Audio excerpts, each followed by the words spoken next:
Why I hate Reddit mods. The dark truth behind Reddit. I wonder what that dark truth is.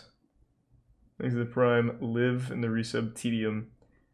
Cartoon Network Universe Fusion Fall. Okay. Well, thanks for the bits, Trashable. I'm sorry to hear that. Reddit moderators are destroying the entire internet. In fact, Reddit moderators might just be the worst thing to have ever happened in internet history. And by the end of this video, I promise you that you'll agree with me.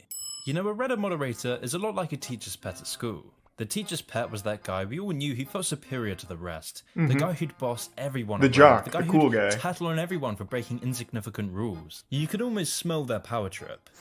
But what if this guy could boss around millions in the most petty ways imaginable? Well, that's where Reddit moderators come in. Reddit moderators moderate Reddit for free, with their only compensation being the illusion of authority. These powerless and deeply troubled people look to exert power in any way they can. He must have got banned from a popular subreddit. You only had one cake day. Though, to be fair, Reddit mods can be fucking awful. Who's the main guy? Is it Gallowboob? Gallowboob tried to make a career out of being Reddit's #1 shit poster. On his Twitter, it even says, like, Reddit influencer. And he does seminars on how you can be, like, a marketing guru through being a Reddit mastermind. I think it's Gallowboob. Thanks to the resub Harold. Snarky Lemon. And the 10 gift subs Leon. Thank you, Leon. It is fucking Gallowboob. He even did... Hold on, let me find that video. He did a video. How to make money from Reddit. It is the dark side of Reddit where promotion and shilling is hard to control. Does he still post on Reddit? Going back to these messages quickly, what are these? These are people trying to troll you and also try to get to know you. I'm like, I have to keep my, what do you call it? Just keep like a protection wall of what is true and what is just absolutely trolling. Bandit, because Money, and Celeste. Well, getting the hang of the online. So I honestly think most of the stuff I received are genuine. But then again, like someone asking for... Yeah, I'm not watching 25 minutes. It basically just gives horrible fucking advice on something that doesn't exist. There's no such thing as a Reddit influencer. It's like the only social media site where the more you use it, the less powerful you become and the less you can do with it.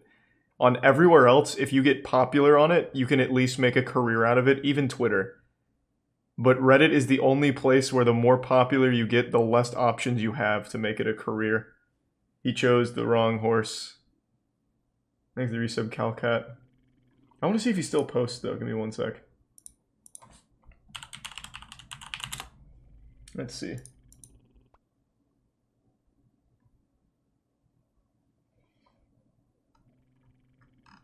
Here we go. No, he hasn't posted in a year. Oh, never mind. 8 hours ago.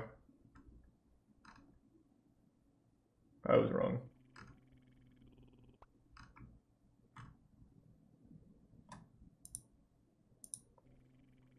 Thanks to resub Donnie. Picture of me with their... They're the same types of people who become abusive police officers, but instead of policing crime, Reddit mods policed language. In 2020, Reddit mods policed language so badly that they ended up deleting 6% of all Reddit posts, and this is because 6 power-hungry mods are now in control of 92 of the top 500 subreddits.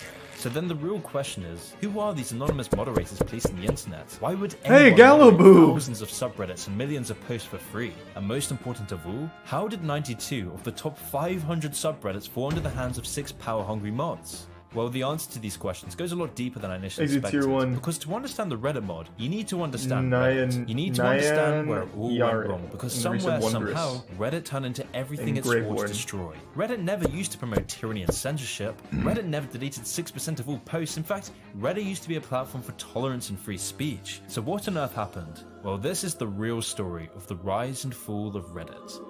Oh, it's the Illuminati? I fucking knew it. Probably all ties back to Rslash gaming. Worst fucking subreddit in the ever. dorm rooms of the University of Virginia. Co-founder of Reddit, Steve Huffman, otherwise known as Spez, was your typical nerdy character. He was that Zuckerberg type, geeky, computery, smart, and power-hungry, and unbeknownst to him, Spez's perfect match was just across the dorm. So Alexis and I met in college. We were hallmates first year. He lived right across the hall from me. He was disappointed because he thought I was a girl. I was like, oh, Alexis and Mike live across the hall. It must be like a co-ed dorm. That's cool.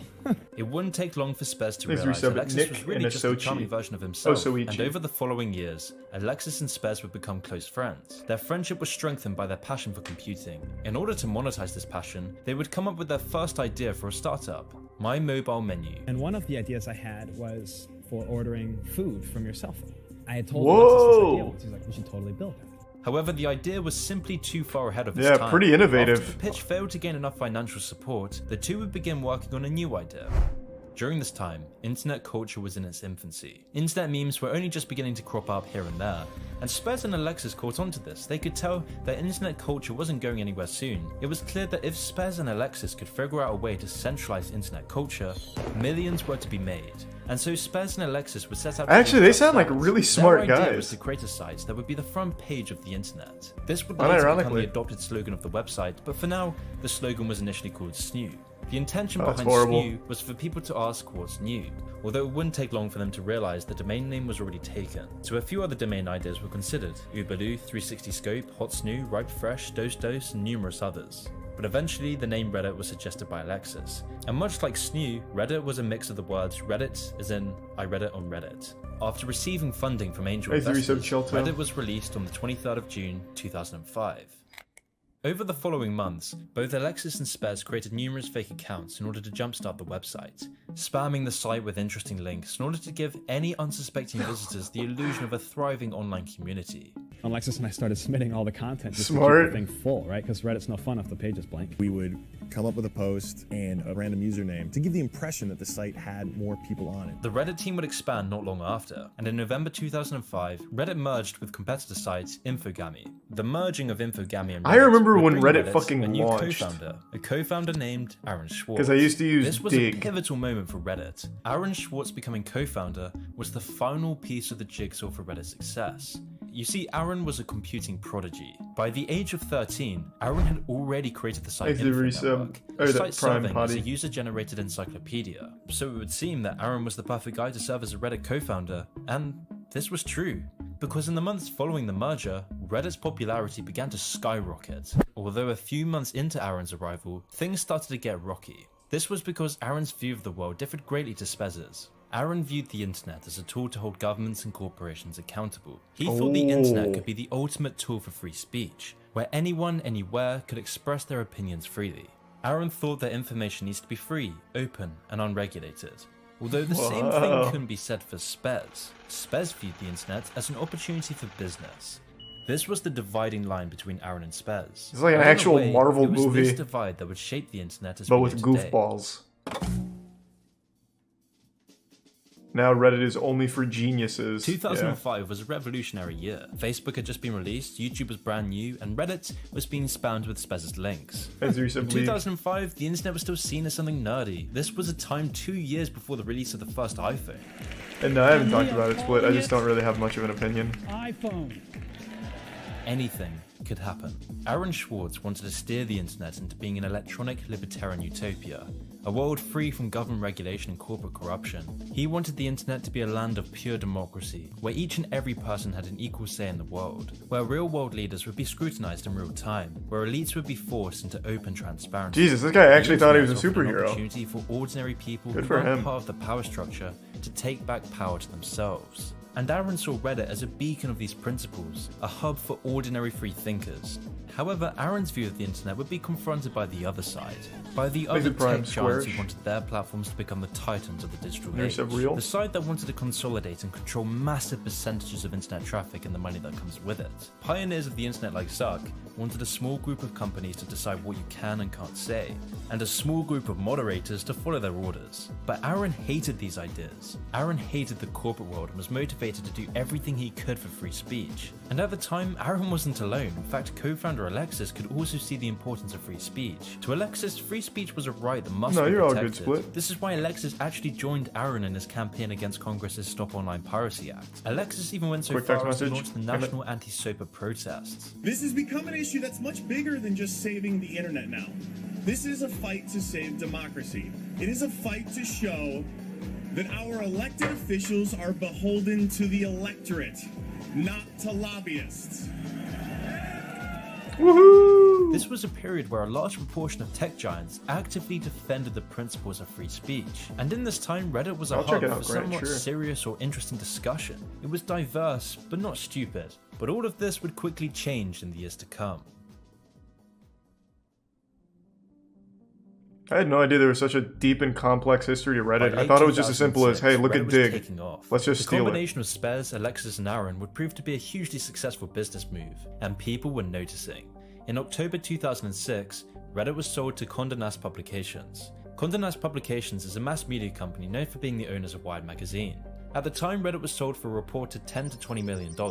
With the acquisition of Reddit, the team moved off to San Thank you, Francisco. subs butter. But for Aaron Schwartz, this was where things would start to go downhill. In the month after the acquisition, Aaron began to complain about the corporate influence over Reddit. Aaron claimed, Wired has tried to make the offices look exciting by painting the walls pink, but the grey office monotony sneaks through all the same. Grey walls, grey desks, grey noise. Ooh. The first day I showed up here, Very I poetic. simply couldn't take it. By lunchtime, I'd literally locked myself in the bathroom stall and started crying.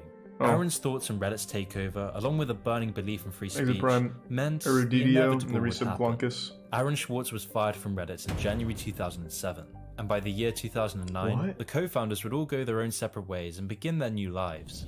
Aaron used the money from Reddit and his knowledge on computing to embark on political action. On September the 25th, 2010, Aaron downloaded the whole Westlaw legal database in a project with Stanford law students. The goal was to uncover the connections between the funders of legal research and the legal What? system itself.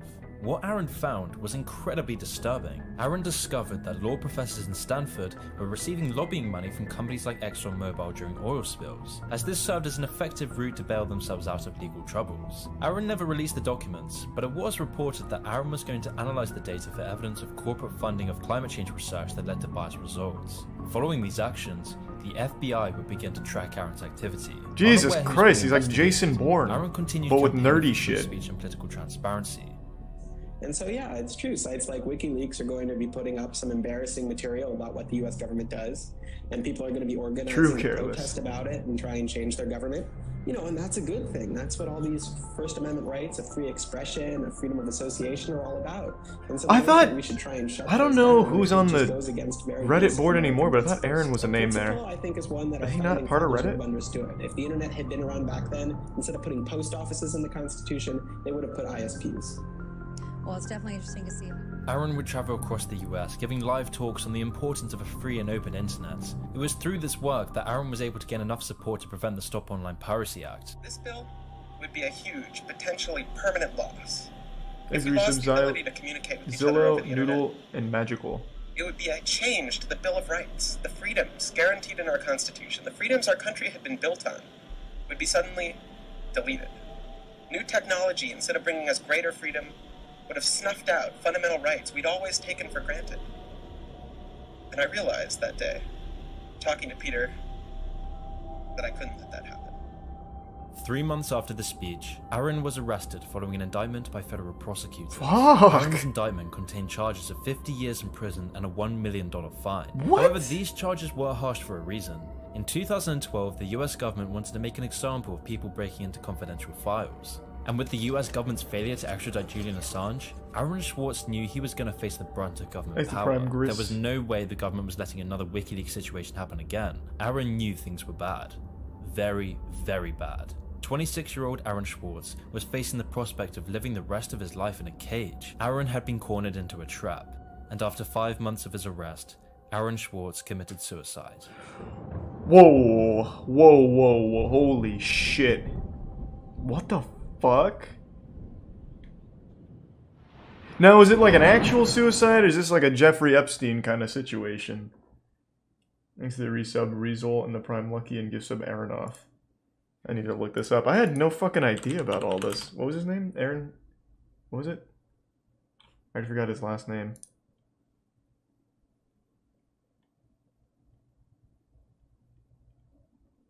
Schwartz. Aaron Schwartz. Okay.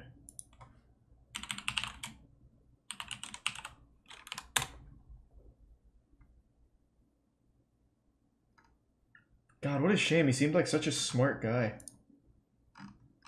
Okay, let's see.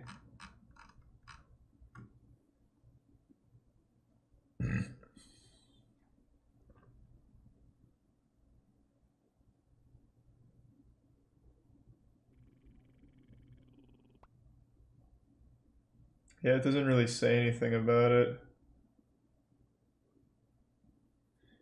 So he was found hanging with no suicide note, and that's as deep as that goes. Oh, actually, nope. Speaking at his son's funeral on January 15th, Robert Schwartz said Aaron was killed by the government and MIT betrayed all of its basic principles. Tom Dolan, husband of U.S. Attorney for Massachusetts Carmen Ortiz, whose office persecuted Schwartz's case, replied with criticism of the Schwartz family. Truly incredible that in their own son's obit they blame others for his death and make no mention of the 6-month offer. This comment triggered some criticism, with Charles Pierce replying, the glibness... Can we use normal fucking words? Fucking Jesus. Glibness. The glibness with which her husband and her defenders toss off a mere 6 months in federal prison, low security or not, is a further indication that something is seriously out of whack with the way our prosecutors think these days.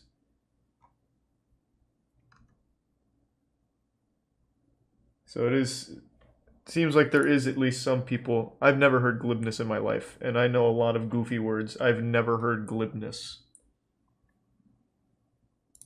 So it seems like there is at least some people that believe it was not an actual suicide.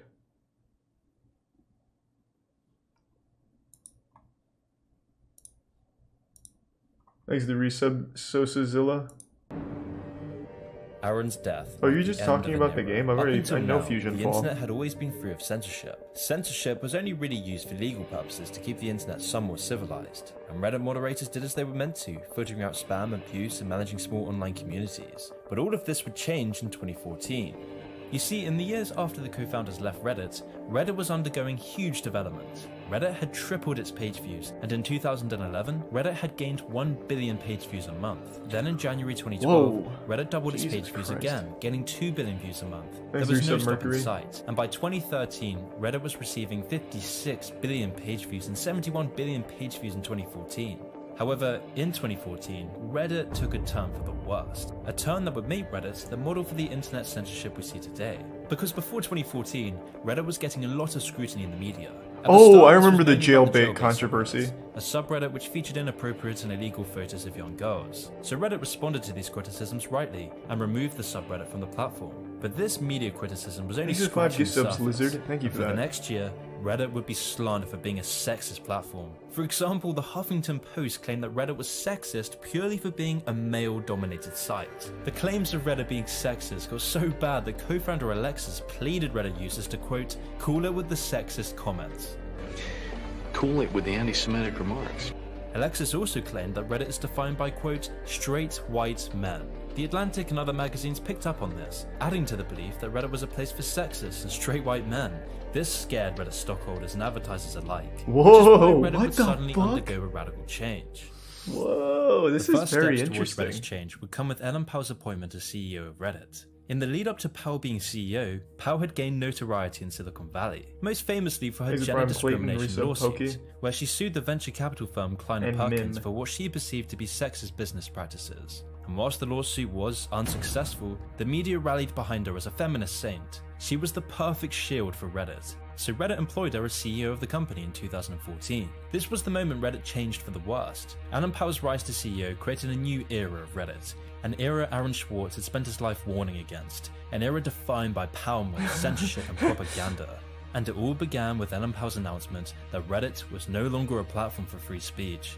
The announcement came after numerous subreddits were banned by Reddit, but this time it wasn't for legal reasons, it was to escape the bad reputation Reddit was gaining from the consequences of free Lucas speech. and the A complete Obsidian U-turn of Reddit's Cream. original policy stated by admins just 2 months beforehand. Reddit admins actually created a blog titled "Every Man is Responsible for His Own Soul." In the blog post, Reddit admins repeatedly claimed the importance of free speech on Reddit. This is a quote from Reddit admins. "We uphold the ideal of free speech on Reddit as much as possible, not because we are legally bound to, but because we believe that you, the user, has the right to choose between right and wrong, good and evil, and that it is your responsibility to do so. When you know something is right, you should choose to do it.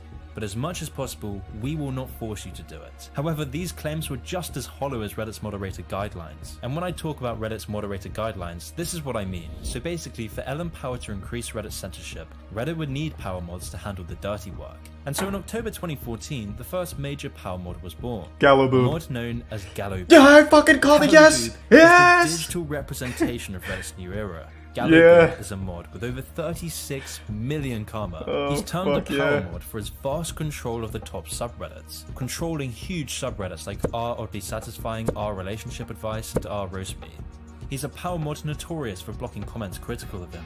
And not only comments, it got so bad that a subreddit calling out Gallowboob's power-hungry censorship was also banned from Reddit. This was the new era of Reddit, where those criticizing the power structure would be threatened with banishment. In the words of Adam Powell, Reddit was no longer a bastion of free speech. But again, now in it's 2014, this was Gallowboob's just the site. tip of the iceberg.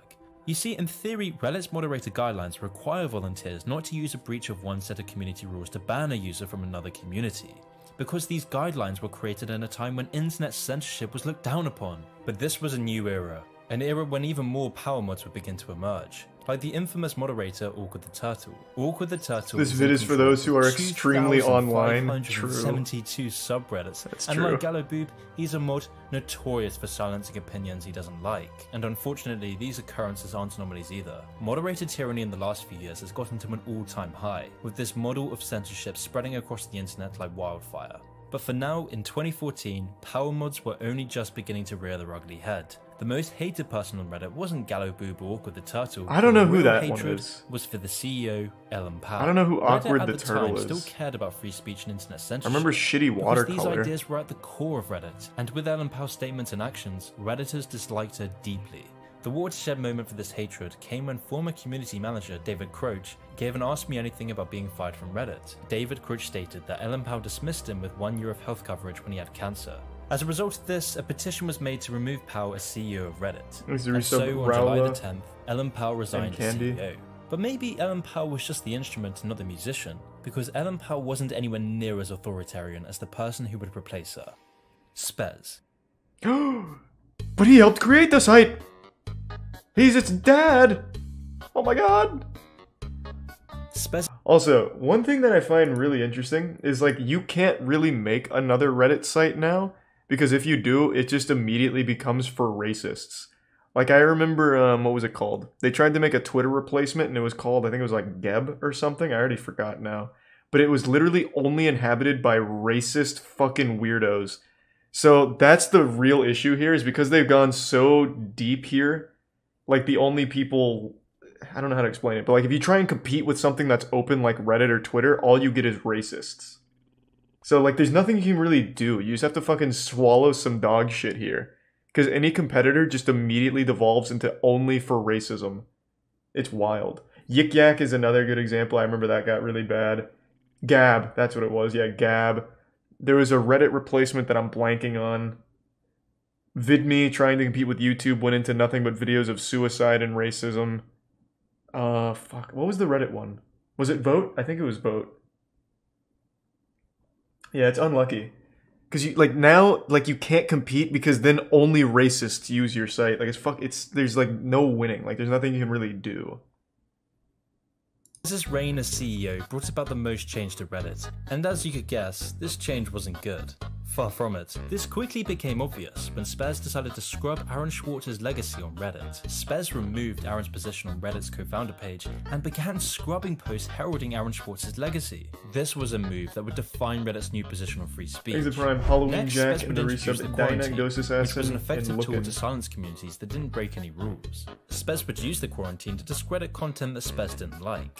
And when I say Spez would censor content that he didn't personally like, I mean it was content that Spez personally didn't like. Infamously, Spez went into Reddit's database to alter and change comments he didn't like to distort posts in the R. Donald subreddit. Of course, those in the Donald subreddit didn't take too kindly to the move, so the Donald called out Spez's direct censorship and manipulation of speech, and even created a subreddit dedicated to criticizing Spez. But to Spez, this was outrageous. How dare users enact their revenge? And so once again, Spez used his position as CEO to modify comments attacking him, changing these comments to instead criticize R. Donald mods rather than himself. but Spez couldn't do all of this on his own, and this is where Reddit moderators would become notorious for their Mickey Mouse levels of censorship. Because, as I mentioned earlier, Reddit's decline was catalyzed by the combination of power-hungry moderators and censoring Reddit administrators. On this new Reddit, it became common practice for political opinions to be banned from the site, and it wasn't just Spez editing comments, it was Reddit moderators exerting their power over all those who disagree with the status quo. Which is why saying things like this would get you removed.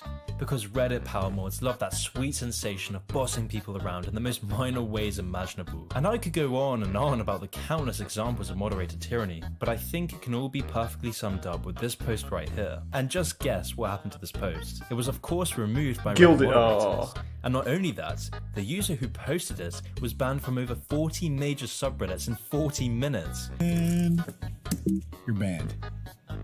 You can no longer post on wholesome puppers. So then you may be asking, how did these mods gain so much power? Why was Aaron Swartz scrubbed from Reddit history? Why did Spez actively work to stifle the free speech of Reddit users? I mentioned earlier that these Reddit mods are like teachers' pets, with their only compensation being power. But this isn't the full story. And it's a lot of power. In order to run hundreds and thousands of subreddits, it takes a ridiculous amount of time that just isn't available to you if you're working or being a normal human being in society, unless you're being paid for this time. I remember this. For example, has been caught several times taking money from companies to shill their products on Reddit. One of these cases was with Gallowboob advertising for Netflix on the subreddit Hail Corporate. When people on the subreddit began to call him out on it, he would remove every single critical comment. The Gallowboobs of Reddit are like the Cambridge Analytica for corporations. These mods have influence over millions and unrivaled power on the website. The trade-off being they do the dirty work for Reddit admins, and in return, Reddit turns a blind eye to their profiteering from advertising products. And this wasn't the only thing Reddit turned a blind eye to. I mentioned in my last video on Reddit that Reddit was being manipulated by big finance. I detailed in the video how corporations use Reddit as a tool for propaganda. But it's not only corporate propaganda, in fact Reddit has become the engine for the political censorship we see today. The most clear sign of this came with Hillary Clinton's campaign in 2016, which used our politics to promote articles favourable to Hillary. And every time Redditors brought up the fact that Hillary Clinton received more money from the arms and weapons industry than any other candidate in history, these posts would be downvoted into oblivion. That's why you What does that have to do with a criticizing Reddit Black Lives mod, Matter though? being banned, whereas pro-Black Lives Matter posts gain thousands of karma. It's why showing just some of the damage done by Black Lives Matter to ordinary people is removed. It's why just upvoting some posts on the site will this get you seems like a banished from reach. Reddit. It's why Reddit turns a blind eye to moderator abuse to keep the Reddit status quo in check. It's all to keep corporations and political interest groups happy. But nothing could define Reddit's era of censorship any better. This really took a turn. It's also equally possible that the people on Reddit lean one way politically more so than the other, so those posts just get upvoted naturally more, while the others get downvoted by people. That took a real big turn there. I don't think that has anything to do with the Reddit mods manipulating anything, unless the posts were removed, which he's not saying they were. Thanks to 2 gift subs, Lucky, and the resub Floppy. I mean, I'll let it ride, but now it just seems to go from, like, facts to more of, like, a bit of a reach here. Than Reddit's submission to the Chinese government. Thanks to resub Torchlight. In 2019, Tencent's investment into Reddit was the final piece of the jigsaw in Reddit's censorship model. I say this because Tencent is run by the biggest censors of all, the Chinese government. The Dutch hacker Victor confirmed this by revealing millions of conversation and users' identities on Tencent were being sent to police stations across China. And just 3 days after this was revealed, the Tencent founder and chief executive had a seat in the National People's Congress. And in recent years, Tencent's activity has become more and more apparent. For example, Tencent has a 38% share in Discord, a 17% share in Snapchat, and it also has investments in game studios like Ubisoft, Activision, and a 40% share in Epic Games. And Riot in 2019, Tencent invested $150 million into Reddit. Now, Reddit users are afraid that their beloved platform, known for uncensored free speech, is going to get censored to meet the demands of the Chinese Communist Party. See, Tencent has a history of censoring things the CCP doesn't like. Its Chinese platforms QQ and WeChat are both heavily censored, and they work with Chinese authorities to give them access to user data. Amnesty International did a report back in 2016 on tech companies protecting users against threats to privacy and freedom of expression. The results? Not so good for Tencent. No. Chinese firm Tencent came bottom, the report reads, scoring 0 out of 100, ranked as the company That's surprising. taking least Oh my action God. on messaging privacy and the least transparent. Spez always claimed that Reddit would never remove content to appease Chinese investors. In fact, he even committed to never doing so. But as always the case, money speaks. Which is why viral posts stating that we need to start taking actions to stop China taking over the world would be removed. Pictures reminding people of the persecution of Uyghur Muslims would be scrubbed from mainstream subreddits. And of course, the famous pictures remembering the atrocities of Tiananmen Square are banned without any justification. Which is why on Reddit, anti-Western posts and comments are allowed, but criticizing Xi Jinping and the CCP? That's unacceptable. Or even criticizing LeBron James's sellout to China gets your posts removed from Reddit. It's very clear that Reddit has irreversibly changed. Long gone are the days of Reddit being a pioneer. Has he even been on Reddit? What? Almost every single week there's a new thing on the front page of Reddit about some fucked up shit going on with China or something. Like the banning video games one. Like if you just type in China, it's nothing but people critical of decisions being made over there. Like just an immediate search of China. It's almost nothing but negativity. Like I don't know what this guy's talking about. Like everything up until like this point, he was speaking like some actual facts, going over like the history of what went on and what was happening, and now it's just like these weird, like, wrong statements. Like it's a huge reach. I don't get it. It used to be like that 2 years ago. Maybe it was, but I mean, this video was in 2021. Like, it's brand new. And it's not like that at all now. Like, I remember, what was the... Oh, God. Like, when the Winnie the Pooh thing was big, that was all over Reddit. And unless those posts are deleted now, I don't see what he's talking about. He hasn't used it in 2 years, probably. I guess maybe. I can't speak to exactly how it was 2 years ago, but now it's not like anything criticizing China gets banned. It gets right to the front page. Like, the hot thing to do on Reddit now is to criticize China. Damn. What a shame. This was like a really well done video, right up until like the 20-minute mark. Of free speech. The days of Aaron Swartz's values being at the core of Reddit have been replaced by the values of power-hungry moderators, corporations, and Chinese propaganda. But what if Reddit's fall isn't just endemic to Reddit? Reddit has been the catalyst for a wave of censorship across the internet. The model of power-hungry moderators, out-of-control tech leaders like Spaz and political propaganda is a model adopted by almost all social media sites. Since 2016, the Chinese Communist Party paid $20 million to outlets like the Los Angeles Times, the Chicago Tribune, and the Washington Post. Twitter, which now operates as a publisher, also received checks from the Chinese government totaling hundreds of thousands of dollars. Social media companies have learned from Reddit. Reddit has shown that the backlash to censorship is only minor once you have a group of power-hungry moderators controlling the flow of information. Oh, people beg for censorship now for some places, especially on Twitter. Round led by Tencent brought Reddit's valuation to $3 billion, almost double Reddit's valuation just 2 years beforehand. And in 2021, Reddit's valuation is now at $6 billion. But the worst part of all is that Reddit moderators could have stopped this. They were the only people who had the power to do this. They could have shown that social media companies can't get away with the erosion of free speech.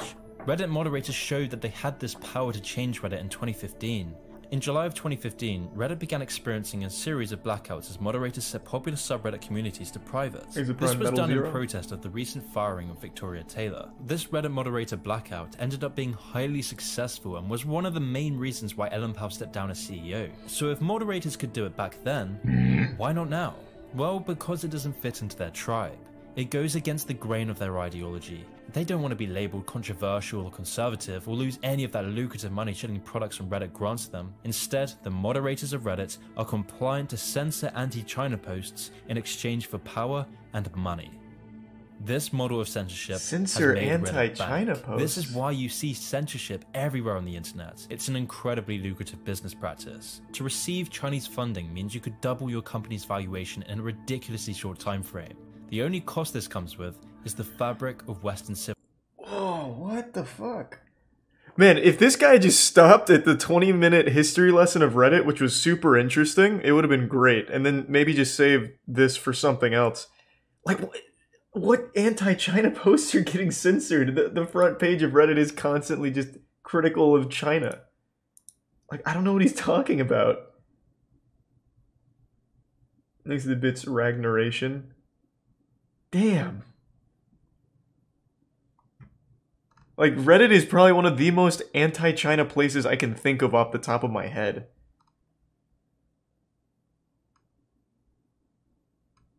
It's talking about Aaron, which makes sense, because, like, the first 20 minutes were great. I was super drawn in.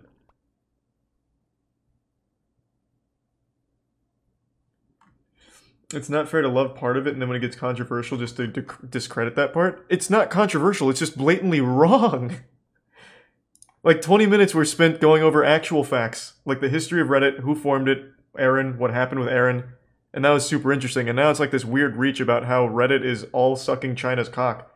But the entire front page of Reddit is always anti-China posts. I hate Reddit as much as the next guy. And I was super down to see, like, more things to not like about Reddit. But, like, this is just, like, wrong. Again, I'll just, again, do another search on Reddit for China, and it is nothing but negative posts about China with thousands upon thousands of updates. It is not, like, censoring China posts that I've seen.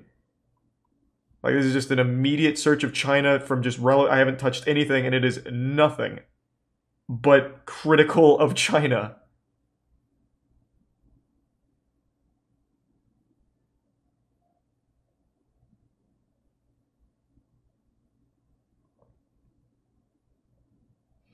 It has nothing to do with being controversial.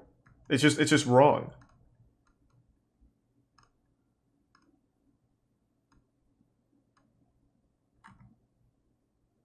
You don't know what isn't there, though? Yeah, but he's saying that he takes down, the Reddit mods take down any post critical of China.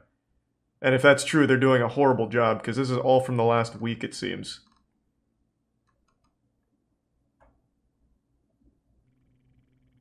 Thanks to Prime, JDF cool.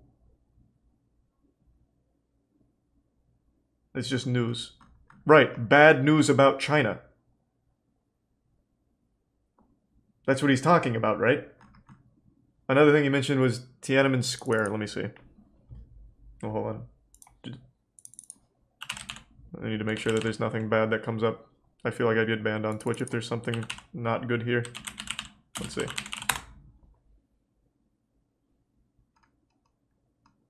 Yep, here.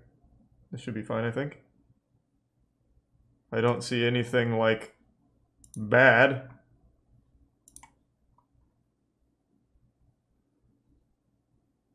And then scrolling down, there's a couple pictures of it, but I'm not going to take a risk on Twitch. This is just the first search. So it doesn't seem like they're doing a good job, considering this one has 121,000 updates. This one has 62,000 updates.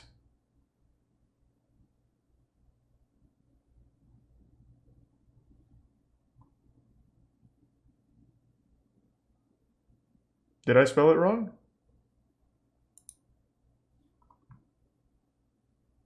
Did I? Oh, I did.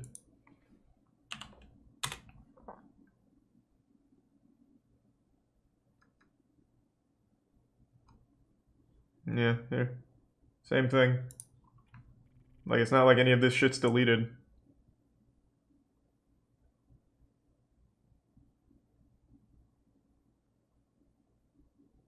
So, I mean, it's just like he's just like actually wrong.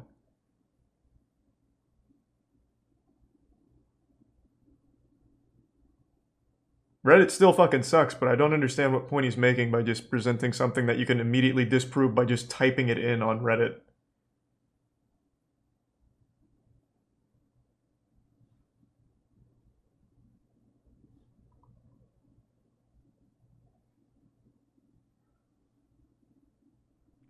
Which ones are negative again? He said that you can't even look... What did he say about Tiananmen Square? That it immediately gets deleted when talking about it? ideology. They don't want to be labeled controversial or conservative or lose any of that lucrative money shilling products from Reddit grants them. Instead, the moderators of Reddit are compliant to censor anti-China posts in exchange for power and money.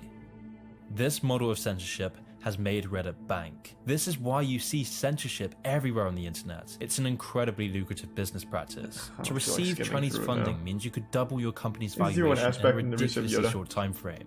The only cost this comes with is the fabric of Western civilization.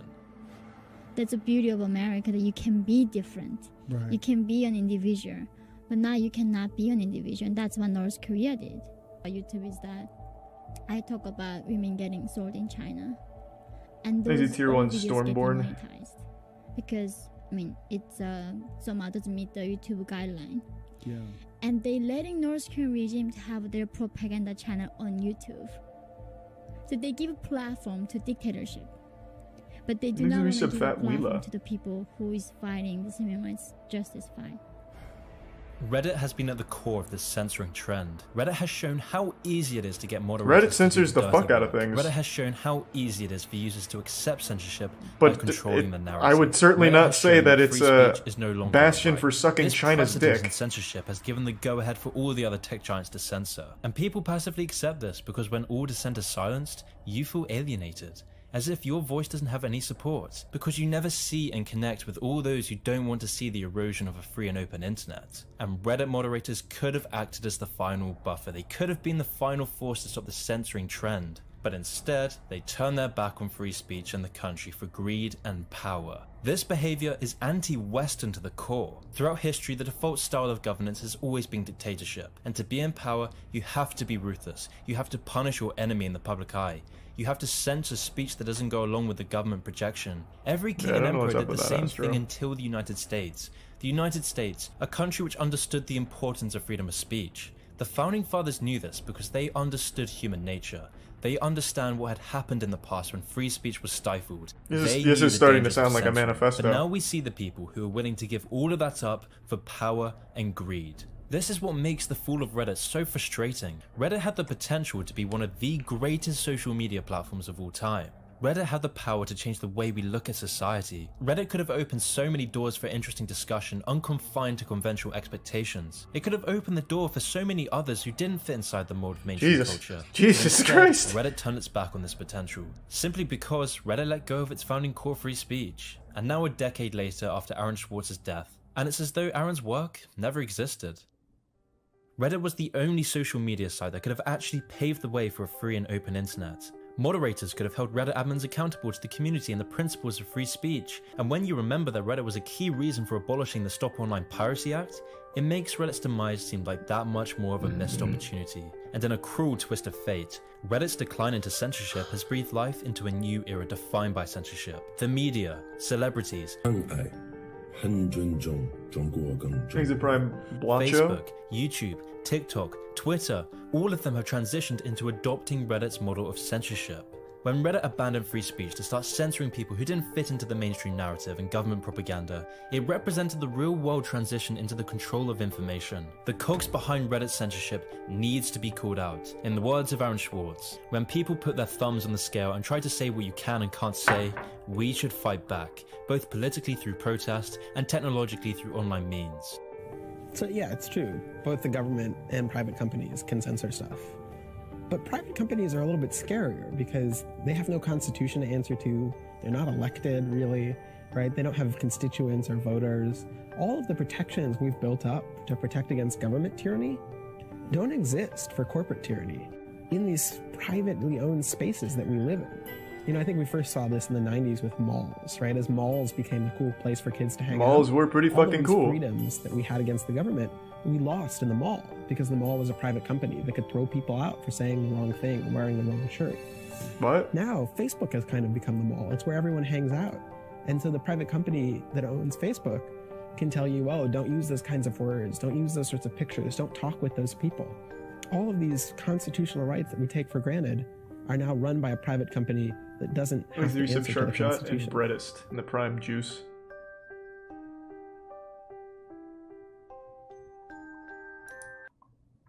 Yeah, that took a real wild turn at the end there.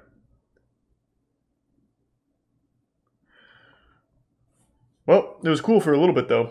I at least wanted to finish it to see where it went. Facebook is the bastion for all kinds of dumb, stupid fucking beliefs. That's where, like, everything spawns from. Facebook is, like, the ideal place if you're, like, a weird conspiracy theorist. This guy just doesn't like China? Yeah, I mean, it seems like it. But I don't understand why he thinks Reddit is pro-China. Like, it's not. Like, if he just went on there, like, any day of the week, he would see multiple top front page posts about something that Reddit didn't like that China did. So I don't really understand where it's even coming from. And he said that you can't find the Tiananmen Square anywhere on there, but like just a single search and you have tons and tons of posts talking about it and remembering it and going over the history of it.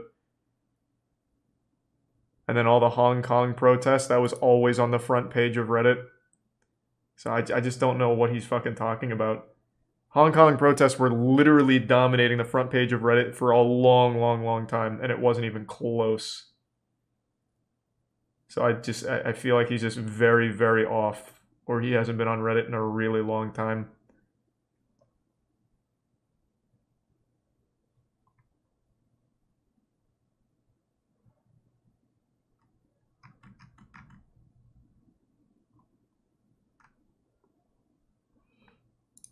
Yeah, the Hong Kong protests had tons of traction on Reddit. Thanks to resub, Danny.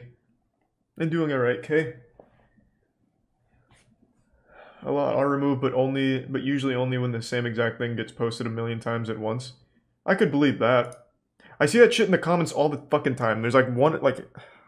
Sometimes there'll be people whining in my comments that I deleted something they said, when I've never deleted a comment in my fucking life. It's because I kept spamming it and then it auto-detected and deleted their comment, because they're dumb. I mean, maybe that happens on Reddit. I don't know. I don't like Reddit. I don't use Reddit very much. But, like, even I know that that was just super wrong. Because when I do go on there, the front page is literally everything he said it's not. Well, in regards to China. There's obviously a lot of censorship on Reddit in general, though. Let's see. I could comb away my troubles, but all I have is... Thanks to the 5 gift subs, Gorgasmic, and resub E-Man. Thank you, Gorgasmic. There's a lot of other things that happened, too. Well, no one hung themselves on the set of Wizard of Oz. It's a myth. And clog the drains of showers. If I only had some hair. Thanks to the Prime Jackie Boy and gift sub Moff. That's super sweet, Ski Master. Sounds good. Thanks to the Prime. The National Weather Service Cap. has issued a downward spiral warning in your area. Please remain calm. Do not attempt to flee or seek shelter. Resistance is futile.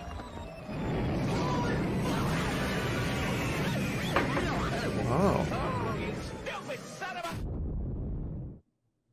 Thanks to the 5 gift subs, Biles. Appreciate it. Bilez. Oh, thank you. I have a feeling we're not in Florida anymore. I am Dr. Spiral, the great and powerful. Welcome to Green Screen City. God damn, going in hot. Hey, I've seen you before. You look just like that man behind the curtain. Watch Tea Time? What the fuck is Tea Time? Attention to the man behind the curtain. You were brought here because you wished for your hair back. Thanks Prime Wilson and gift sub Glorified. Are you really doing this? This is an ad? Oh shit. Not enough?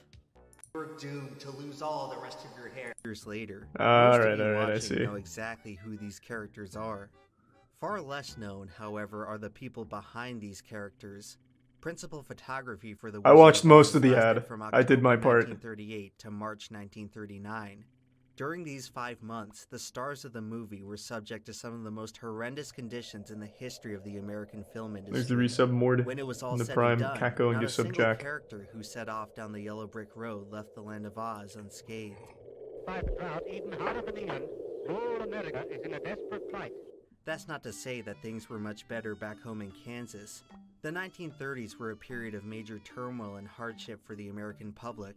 The Great Depression ravaged almost every sector of the economy. Yeah, While that'll most do it. American industries were struggling, the film industry was booming.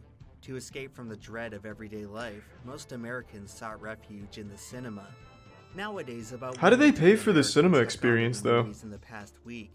In the 30s, I imagine it couldn't have been was super not cheap. uncommon for half of all Americans to pay a weekly visit to the theater. Hollywood was in the midst of its golden Thanks to the age, resub Precipice and period Tier where 1 Cody. studios had unparalleled influence over the industry. During this time, the top 8 studios controlled 95% of American cinema. Maybe Camino. And no studio was more illustrious than MGM. Rest in peace, MGM. They were the studio widely considered to provide audiences with the biggest stars and the grandest spectacle. MGM smoked the rest of Hollywood with its unmatched financial and critical success. I've already seen Operation Soda Steel. In the 30s, MGM films accounted for nearly a third of the nominees for Best Picture, and nearly 3/4 of the total. What happened to profits MGM? They generated suck. by all 8 major Well, actually, they studios. just got bought, didn't they? MGM's dominance over Hollywood was due All they in have large is part to James the Bond strong now, leadership and of Tom its and chief Jerry. executive, Louis B. Mayer, who in 1937 was the highest paid man in America. 1937 also saw the release of one of the most groundbreaking films ever made, and There's one a of the Tier most 1 Blaze successful and films resub of the Villain time Views to and not PJ. come out of the MGM system.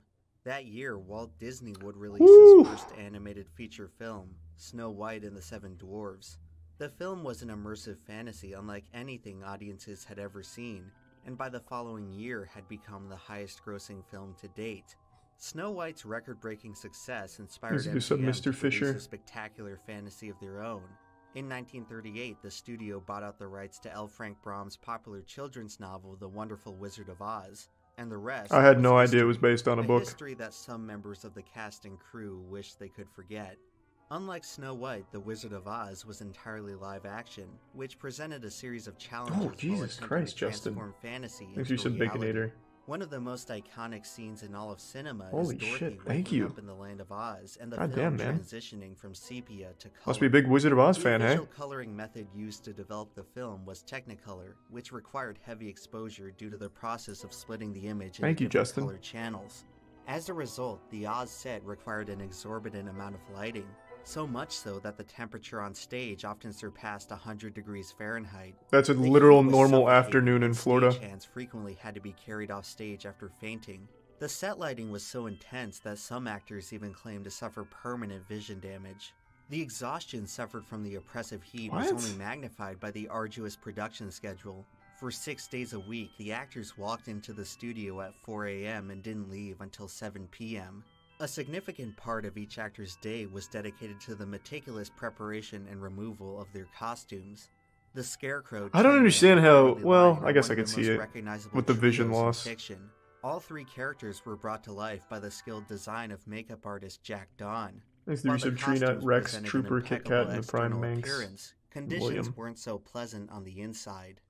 Every morning as the Scarecrow, Ray Bolger would have to spend an hour getting his latex and plastic mask painstakingly glued to his face, and every evening he would spend an hour getting it removed. The mask completely covered his facial pores. To be fair, that's Being not unable that to bad. sweat while wearing it. One could only A lot of imagine how it actors must spend have like felt 7 to wear hours that in thing their for shit, 15 or hours a putting it day. on. But Ray Bolger didn't have to imagine. For 22 weeks, it was his reality. It could be worse. By the time filming was complete, the repeated applications of the mask left Bolger with permanent grooves around his mouth and chin. Holy but shit. considering what happened to some of the other actors, he may have gotten off easy. The Tin Man was played by Buddy Ebsen for about 9 days. That's how long he lasted during filming until he was hospitalized from a severe reaction to the Tin Man's metallic makeup. Ebsen's silver Did they just face actually was made spray out of paint him? aluminum powder that would eventually coat the inside of his lungs. Oh my completely God. asphyxiating him. As Ebsen What? sat bedridden under an oxygen tent in the hospital, the studio could not have given him less sympathy. Producer Mervyn LeRoy Yeah, get stronger refused to leave the lungs, hospital, nerd. angrily insisting that Ebsen return to the set. After 2 weeks out of action, the studio replaced Ebsen with Jack Haley. Much like Pete Best getting cut from the Beatles, Buddy Ebsen would end up becoming one of the unluckiest men in show business.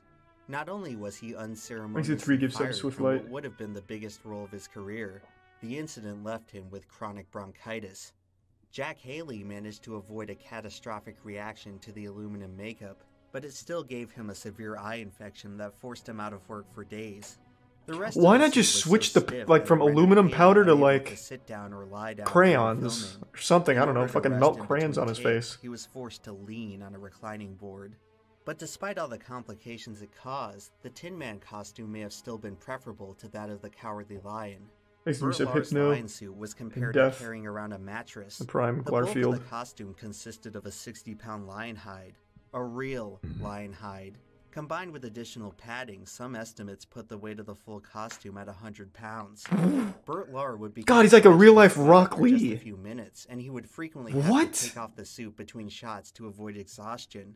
The prosthetic mask covering his face didn't allow him to fully open his mouth, forcing him to consume all of his on-set meals through a straw. Halfway through production, Lahr gave in and sacrificed an additional hour each day in the makeup chair so that he could eat solid food at lunch. As someone who was known by his peers to be a hypochondriac, Burt Lahr was in near constant agony. But by far the worst costume-related accident during the whole shoot happened to Margaret Hamilton, better known as the Wicked Witch. How? Nowadays, there are That lots seems of so ways to make simple. someone look green, but in Did 1938, they put- the only oh. tried-and-true method used by Hollywood makeup artists was copper paint. Copper, of course, Wow. is toxic when ingested by humans. This was known back then, but the studio showed no restraint in applying the copper concoction directly to Hamilton's face and hands. Towards the end of production, Hamilton realized that the constant application of the witch's makeup had tinted her skin green, an effect that lingered for months after the job. Wearing the makeup Holy on set shit. was a constant struggle. Once it was on, Hamilton was unable to touch anything without staining it, and required assistance to perform the most basic of tasks. Thanks to But the resub day-to-day Kaji struggles of and the makeup Benji would and pale in Wicked and comparison Holmes to the and accident Soup. she suffered on December 23, 1938. When departing Munchkinland, Hamilton was scripted to exit the scene in a fiery cloud of smoke. The first attempt at the stunt went flawlessly, but director Victor Fleming wanted to get a few extra takes for insurance. On the fourth attempt, the pyrotechnics were ignited too early. Oh, causing they Hamilton to be incinerated engulfed in her. Flames. The accident resulted in second-degree burns on the whole right side of her face. The skin on her right hand was entirely scalded off. But before Hamilton could even receive medical attention, Whoa. she had to slowly and excruciatingly have the copper makeup removed from her freshly burned skin with rubbing alcohol. Margaret Hamilton would spend the next 6 weeks in the hospital before returning to the set. Holy On shit. her very first day back, she was scheduled for the skywriting scene, another stunt Oh, goddamn, involving Justin. pyrotechnics. Thanks for your Sublysol. Hamilton adamantly refused to put herself anywhere near fire again and threatened to walk out of the production Thank right you then so and much, there. Justin. Since the project was nearing completion at that point, the studio acquiesced, and the scene was completed using Hamilton's stunt double, Betty Danko. While filming that very scene, the smoke pipe underneath the broomstick exploded, and Danko was violently flung from the installation. The explosion was caused by the special effects crew coating the pipe with asbestos, another toxic substance. No, that that's an all-purpose the wonder science material. isn't there yet. We don't Asbestos know was if that's also actually used in dangerous. Gray Bulger's scarecrow suit, as well as the snow in the poppy field scene. Unusual weather. Oh my god, they use Betty asbestos Danko there? was hospitalized for 11 days with field scene. All of this is asbestos? How cheap was it? I feel like it'd be cheaper just to, like, I don't know, like, sprinkle fucking sugar or something. How fucking cheap was asbestos back then? I'm gonna look that up myself. This was 1937, right? So let's just look up 1930 asbestos price. Like, they had to just be giving this shit away for free or something.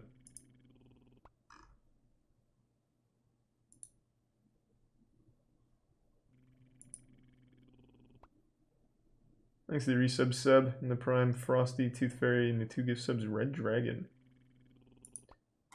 5 cents for 100 pounds.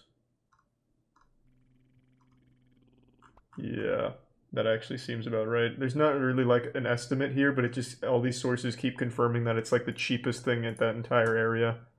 That's fucking crazy. Unusual weather we're having, ain't it?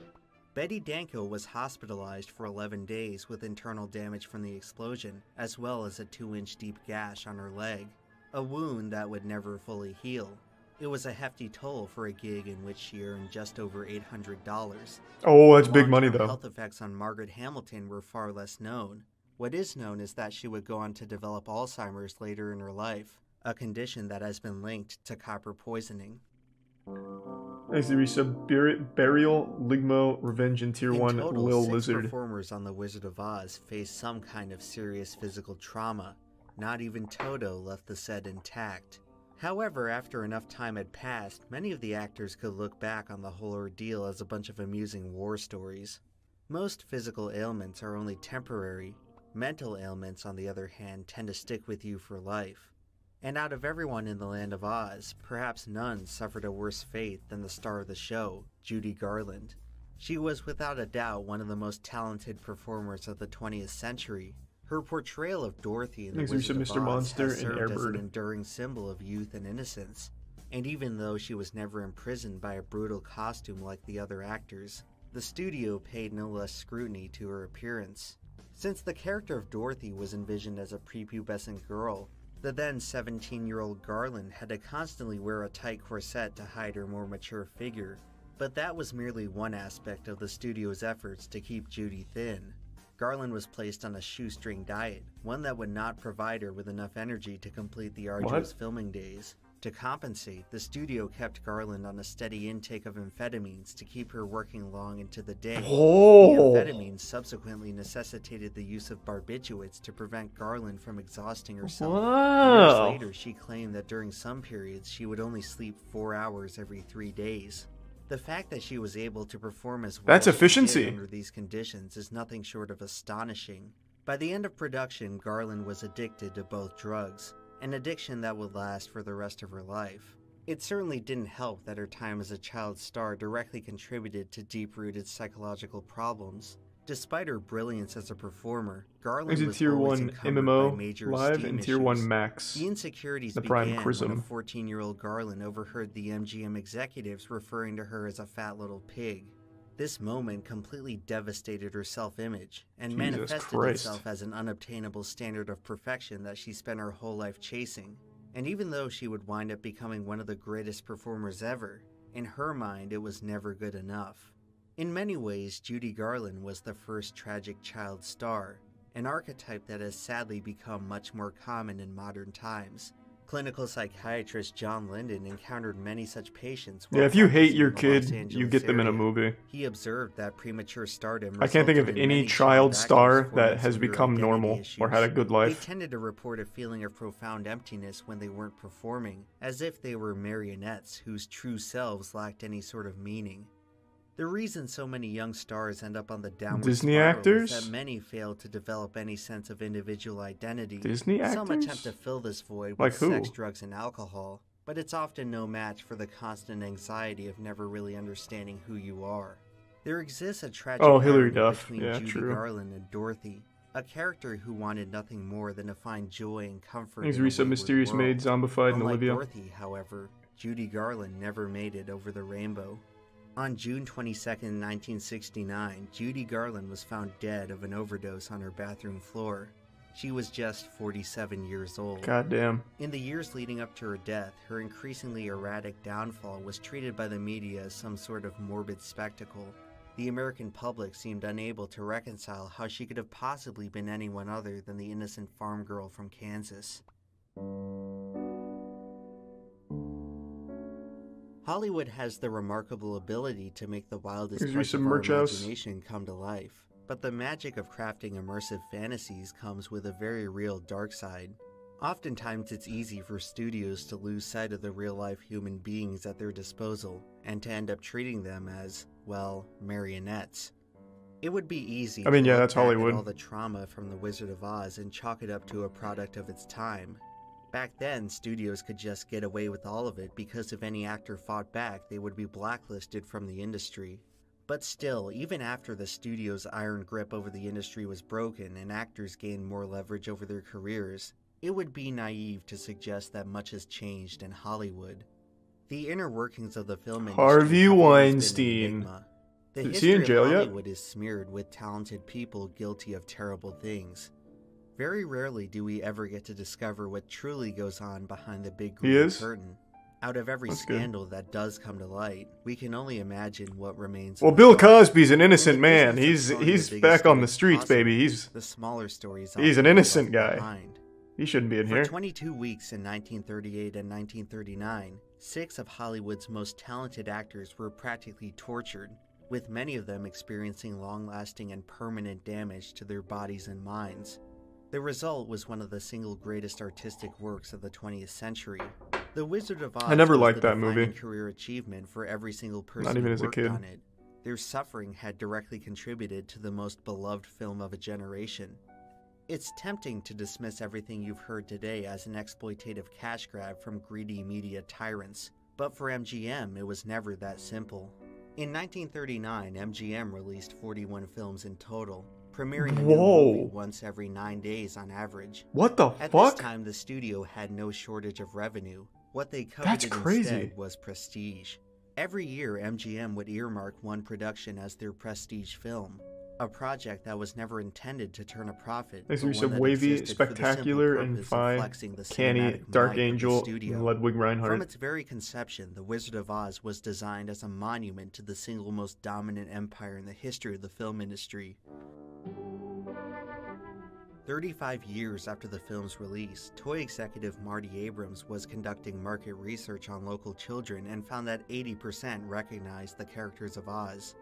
Today, memorabilia attached to these characters now sell for millions at auction. Over the years, the performers who brought these characters to life have gradually faded from public memory, their sacrifices ultimately forgotten. Dorothy, Scarecrow, Tin Man, Cowardly Lion, and the Wicked Witch have managed to outlive them. Such is the ultimate destiny of Thanks to people in Resub show Noob and business. Noir. Actors are tragically temporary. Eventually, only the characters remain. Today, it may seem unfathomable that our most popular and celebrated actors will inevitably meet the same fate. But at the end of the day, it is art, not the artist, which stands the test of time. Despite the turmoil suffered by the actors on the set of Oz, That's pretty one has powerful, to wonder not if wrong. any of them ever regretted it. Yeah, I think pretty much all of them, I would think, right? I mean, I guess the one that got it the easiest was the lion. What was his name again? Case in point, I have no idea who the fuck he is, but yeah, the lion seems to have got it easiest. His was more of just like an endurance test. The others were actually poisoned. Frank Bon. Oh no. Is it Frank Bon? Brett Lahr. He was the lion.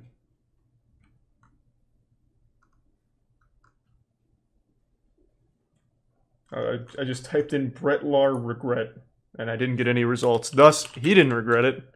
Man was happy. Since nothing came up, it means he must have loved it.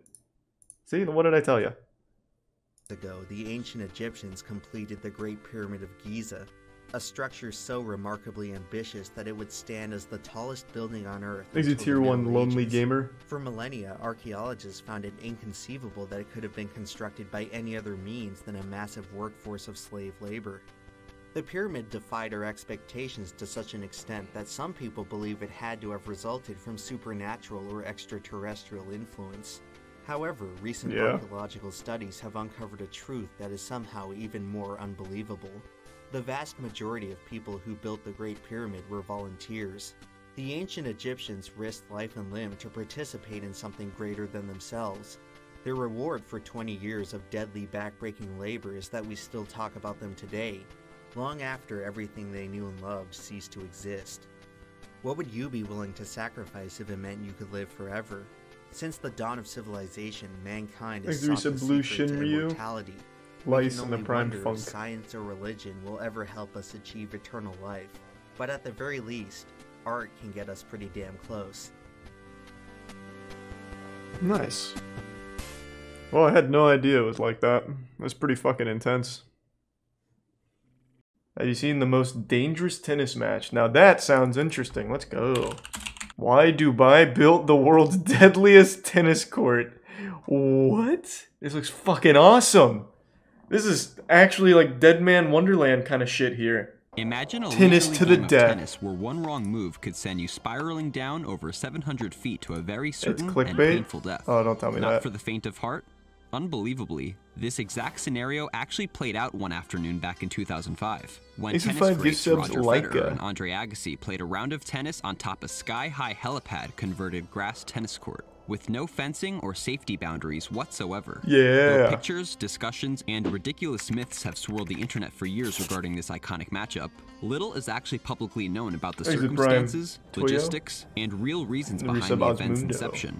A story revealed to involve a professional tennis tournament's struggle to stay alive, a man determined to solidify tennis's place in the Middle East, and a personal request from the Prime Minister of the United Arab Emirates himself. Brace yourself if you have a fear of heights. Today we're uncovering everything behind the 700-foot tennis marketing stunt heard around and above the world. There's a safety net right here. Overhyped. The city of Dubai, a place now known for its exuberant opulence and futuristic architecture, was in very recent memory not much of a city at all. As a quick geography recap, the city itself is the capital of the Emirate of Dubai. The city itself has 7 poop total trucks. territories whom collectively I learned make about up the those country recently. of United Arab Emirates, located in Western They Asia transport and governed poop. in part by Sheikh Mohammed bin Rashid Al Maktoum. More on him later. As mentioned, Dubai, and the Greater Emirates itself, was a small player on the world stage until the 20th century. Though initially known for the area's thriving pearling industry, a business decimated by World War I and the advent of cultured pearls, the discovery of abundant oil and the country's newfound independence from Great Britain in 1971 set the stage for a second and far more lucrative period of success for the Emirates. In extremely short order, the sparse desert landscapes of the country's wealthiest regions, particularly Dubai, transformed almost overnight into a thriving metropolis. Now, where does the crazy tennis match fit into all of this? Well, it starts with this man. Sensing opportunity from afar, Australian TV producer Jeff Chapman proposed an idea to Dubai executives in the early 90s to raise the city's profile even higher. A one-off tennis exhibition event featuring Martina Navratilova. Though the event itself did not pan out, the idea had enough support to justify the creation of an actual professional men's tournament, the Dubai Tennis Championships. So when does the tennis match to the death start? Every February. A triumphant tournament whose inaugural 1993 edition was in every sense of the term, a total disaster. With no clear direction how to do so, organizers hastily built a tennis center, only to realize the courts themselves were not laid out correctly, as tennis courts must face north-south, not east-west. Upon fixing the courts, the temporary stadium's wooden scaffolding was found to creak heavily every time a person walked up or down the stands. Though the event comparatively fared better over the next 10 years, by 2003 the Dubai Championships were still struggling to gain proper footing in the tennis world, having remained sparsely attended with no high-profile players willing to play. When the tournament came under current director Salah Talak's leadership in 2003, pressures to turn the tournament's fortunes around reached a fever pitch when Talak was paid a visit by who other but the aforementioned ruler of Dubai himself, Sheikh Mohammed. A tennis fan, the ruler questioned why the tournament's stadium seats always appeared empty on TV, and requested because no one likes tennis, I guess. I don't know. With nowhere left to turn but upwards, Talak envisioned a comprehensive plan to elevate the tournament's status above all expectations. A plan to be capped off by a marketing stunt so extreme that it would be impossible for tennis fans not to be talking about tennis in Dubai. All Talak needed was some help from a couple friends. Roger Federer, one of the greatest tennis players of all time, was initially known to Dubai tennis officials as a match tanker? What? Having arrived to play in Dubai for the first time in 2002, the promising 21-year-old was beaten handily in the second round by German Rainer Schüttler, a lower-ranked player he had himself beaten just a month earlier. Determining the Swiss played far below expectations, Chapman, in his last year of directorship, decided to not only withhold Federer's prize money and appearance bonus, but reported him to the ATP for suspected wrongdoing. Following an investigation, the ATP ordered organizers to pay up the prize money. The appearance money, substantially larger, was held back on the condition that Federer they just played like shit. I 2003. don't know what to tell you. What began as a hostile association became a blossoming partnership, as Federer in subsequent years would win back-to-back Dubai titles and was eventually made tournament ambassador, significantly raising the event's international profile. I just want to see the death Talak match. and company's hard work at further improving the tournament, such as I don't really elevating care its about status to an tennis. ATP 500 event, Tiger Woods made headlines by teeing off the helipad of the newly constructed Burj Al Arab, a 5-star mega hotel just down the road from the tennis stadium that towered over 1,000 feet into the air. This gave Talak an idea. While not a massive helipad by any stretch, would it be big enough to fit a tennis court? Even if, would anyone in their right mind agree to play on it? Absolutely. And so it was after a period of planning. Oh, whoever got this side though got fucked. construction, and a couple phone calls. Until they switch, I guess, but damn, arrived what at a the Burj disadvantage. Al Arab on February 22nd, 2005, for the hit of a lifetime. Here's a tier 1 hot soda. Roger and Andre were forced to act out this hilariously awkward exchange on their way to the court. Hey Andre, how's it going? Roger, what's happening? Yeah, everything's good. So, first time for you in Dubai? First time here. Special place, this hotel is amazing. They got a court upstairs. Want to hit? Thanks for some frim. Special court, let's go do it. Yeah, let's do that, that'd be a lot of fun. It'll be a lot of good fun. Let's go. Roger's yeah. acting chops aside, the world was then finally introduced to the Sky Court, a specially constructed grass tennis court standing 689 feet above the ground upon Burj Al Arab's extended helipad. Though regulation tennis courts measure 27 feet wide by 78 feet long, this one they was played a real reportedly shortened to match. fit the helipad's dimensions. And no, there's no camera trickery at play. There truly was no fencing or boundary to prevent the tennis balls or players themselves from falling off the edge. And judging by promotional video obtained, they weren't afraid to get too close. Regarding the stunt's logistics, Talik has said, "It took us about 1 month to convince both Agassi and Federer to do it, because one of them, I can't remember if it was Federer or Agassi, had a height phobia. Eventually, both of them agreed. Though Talik wouldn't specify, we can make an estimated guess which player he was referring to based on Andre's later recount. This was an absolutely amazing experience. When you first get over how high you are and start playing, it's an absolute joy. I mean, it does seem cool. This no was issues with the height as long as definitely overhyped, though. They didn't play a real Though game. No information has ever been publicly revealed regarding the court's construction process or artificial grass makeup on. God, Instead, imagine just one of having them a did picture fall, taken though. from Underwhelming. I thought it was a real match. It was just a promotional piece. They should have played a literal fucking death match. Loser gets thrown off the side or some crazy shit. Fuck it. Give them like a parachute, and if they can figure out how to use it in time, they can survive. That's illegal. Maybe they sign waivers. That would be the best match of tennis those two men had ever played in their lives, though. Literally playing not to die. Oof. You would see some incredible stuff, I think. Hardwell. Don't want to get DMCA'd. Steve, hey! Steve from Smash Mouth, let's go check out my crib. Hey now, you're an all-star. Come on, please. Can we stop that? I just want to see his house. I'm about to get y'all like. Wait, was that accurate? Oh, I thought it said 500 square feet. I was gonna say. I'm looking in. Of course, I'm a plant lover, as you can see. Very cool plant, Right Steve. pretty much sets the tone for when, you know, I had a lady come over. And What is up with the editing? It's getting ready to be the craziest bachelor pad. But it's kind of cool to be able to come home off tour and do some unpacking. Steve, show me some cool shit. This place sucks. Kind of thing. In here is the pool room. Oh, and yeah. Parties. This is kind of the center attraction of the house where everybody wants to hang out. This would be where I had somebody cook for me. I wanted like the Superman look type. I don't know why they did this together. I just want to see Steve's. Bedrooms. My love shack. It's the beautiful wood sled bed. I need a bed that can handle a lot of this, you know? Yeah! Nice and cool out sometimes. Because Steve is fucking... Yeah, salamin' ham. We've got your standard marble floors. We've got tons of mirrors. We've got the big glass shower. We got the jacuzzi bathtub. You know, put some candles on around like I like to do, and just kind of relax once in a while. You don't do that, Steve. I already know you don't. Don't lie to me. Don't you fucking lie to me ever again. Swear to God. You ain't no player, for real.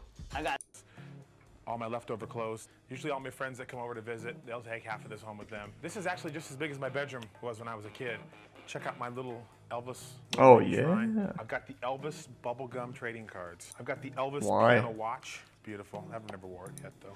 Happened to open one of the packs and try to bite into some 1978 bubblegum, and it didn't really taste too well, so. Does Steve have anything cool to offer? I'm a popsicle fanatic, so I usually have a big box of popsicles in my fridge. Tombstone. It's real. It's real. Man, that chin strap is fighting for its life right now. Holy Lord. God damn. Has he always had that? It's like he tried to draw a jawline in light gray Sharpie. He has? I've never noticed. I only just now noticed in this. Now that we've kind of wrapped up the inside of my house. That was your whole house? We're in my You have a pool table, a shitter, and this is my backyard. and the pantry, that's it? I kind of like the noise of the waterfall. Over here is our jacuzzi, where we do most of our relaxing, actually. Well, they didn't really show much of Steve at all. What a waste of time. Third video. I made a whole video about this. Steve Harwell's... He's been getting a little wild. I think he even quit Smash Mouth from all of the drinking.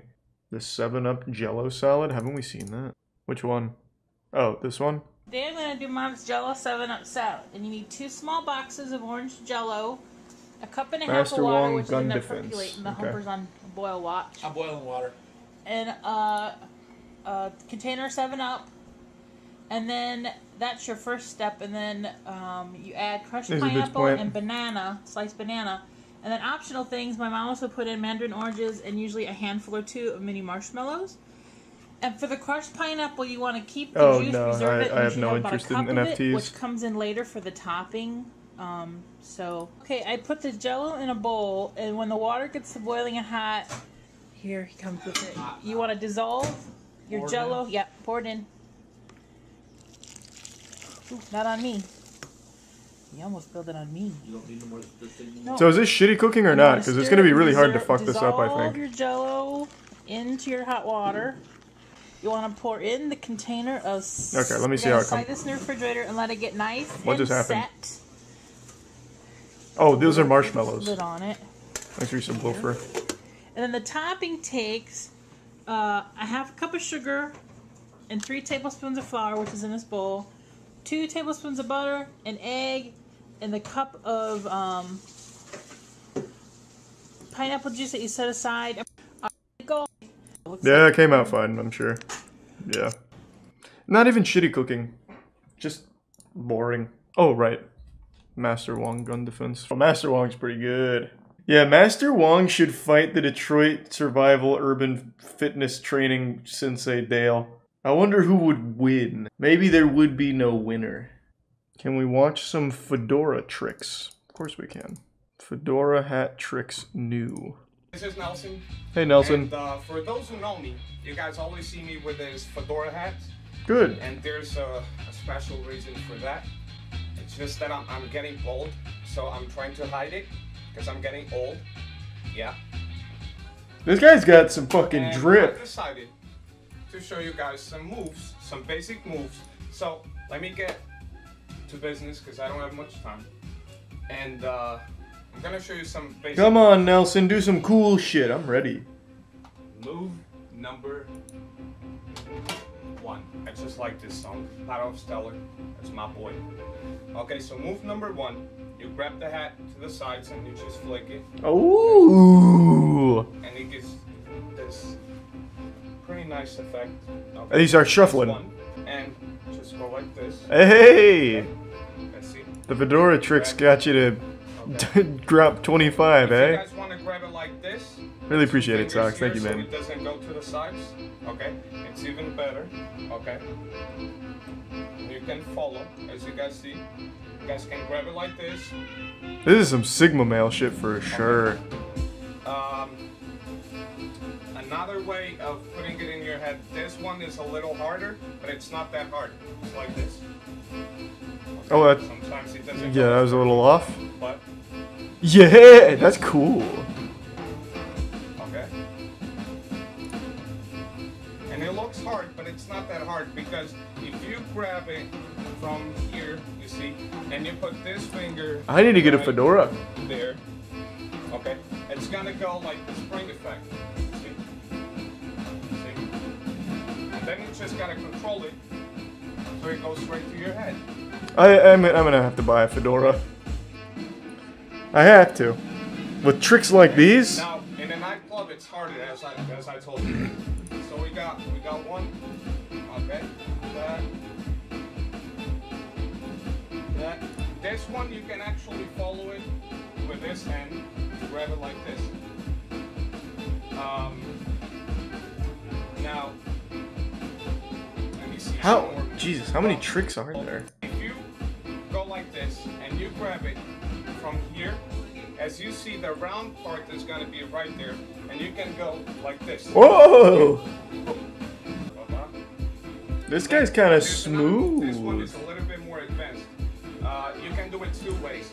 You either go like this, drop it, put it. Okay. Oh, blew it. Put it in your head. Not getting laid now. And grab it. If you can catch it with your head, better. to drop it, put it on your foot, okay, and throw it. Another way of setting it to your foot. True Wasper. And thanks to Tier 1 Frankly Savage. And then you just go like, oh, and boom, okay?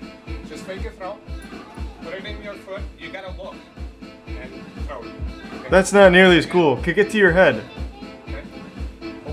Blew it. Okay. Thanks to Tier 1 Big Daddy Draco. Okay. So I'm gonna do them again. Oh, come on. Jesus Christ, Nelson. Okay. That one, like this. You can follow. Yankov, what's the news? Thank you, man. I appreciate the generosity tonight. Have you seen the Japanese spinning top competition? You talking about the Beyblades? This? Oh! Yeah, we watched this. This was a really cool series. Yeah, they hired the space team versus actual craftsmen. It's really cool. We watched this whole thing a long time ago. I don't remember who wins. Wasn't the space team? Heat of the friction that way. Just a little, right? It's worrisome.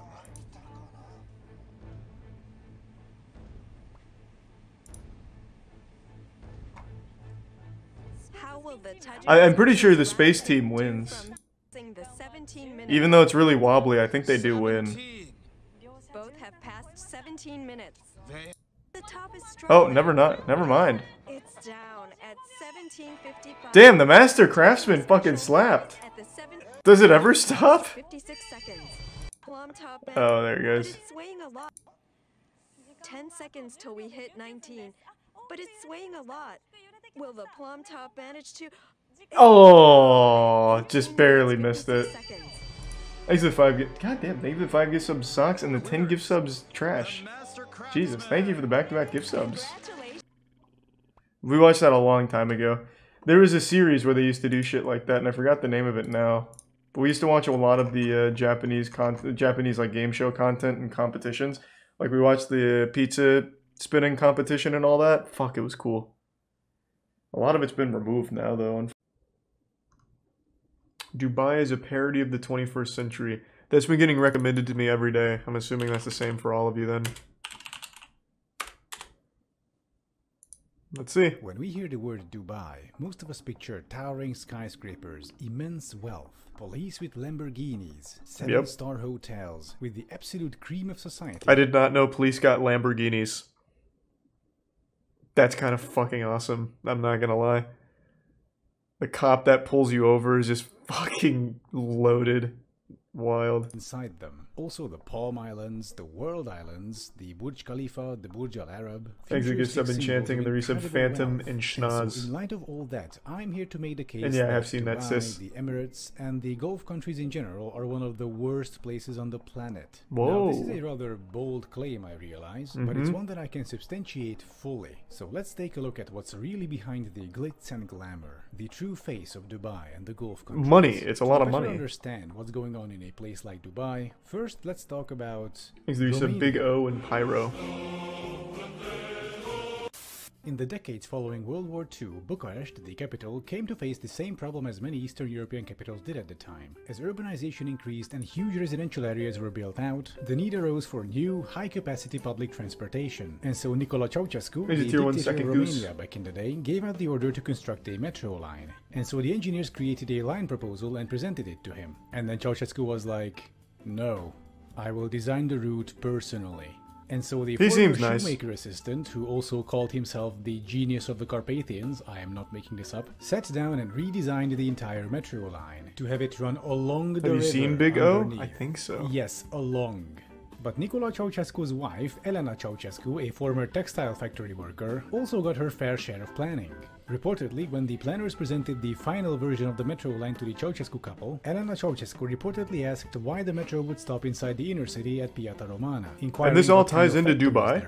The planners told her there aren't any factories, but there is the Bucharest University of Economics where there are lots of students. Hearing that, Elena Ceausescu reportedly said, "Students? They've gotten fat. They grew a belly. They should walk. No station at Romana. Let them walk." And so, since Nicolae Ceausescu added nothing to that and nobody else dared to oppose his wife, the station was axed from the plans. Damn, but of course, rough. everyone outside of the dictator power couple knew that this was fucking stupid. And so the engineers, having enough foresight, decided to build the station in secret, banking on the fact that they would need to build a station there anyway due to future public pressure. And they were correct. The end result was this ridiculous and dangerously narrow station, since the engineers couldn't build a normal station hall, since they had to disguise their little secret project as regular tunnel boring.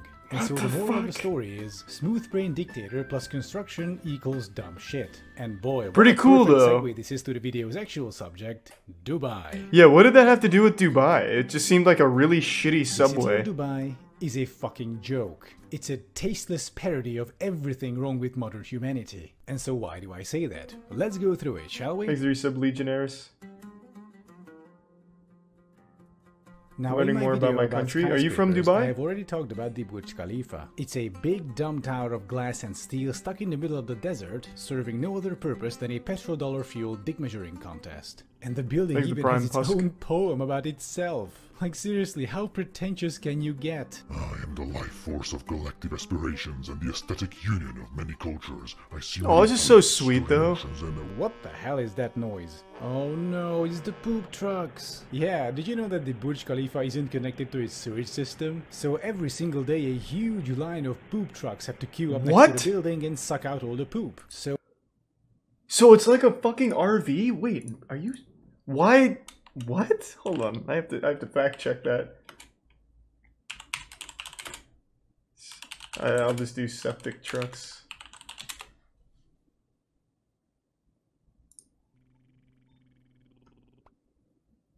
Oh my god.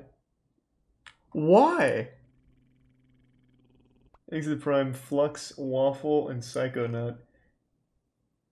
Yeah, they're transporting 7 million grams of shit a day. Why did they measure that in grams? Or 7 tons. And that's only shit, that's not even pee-pee.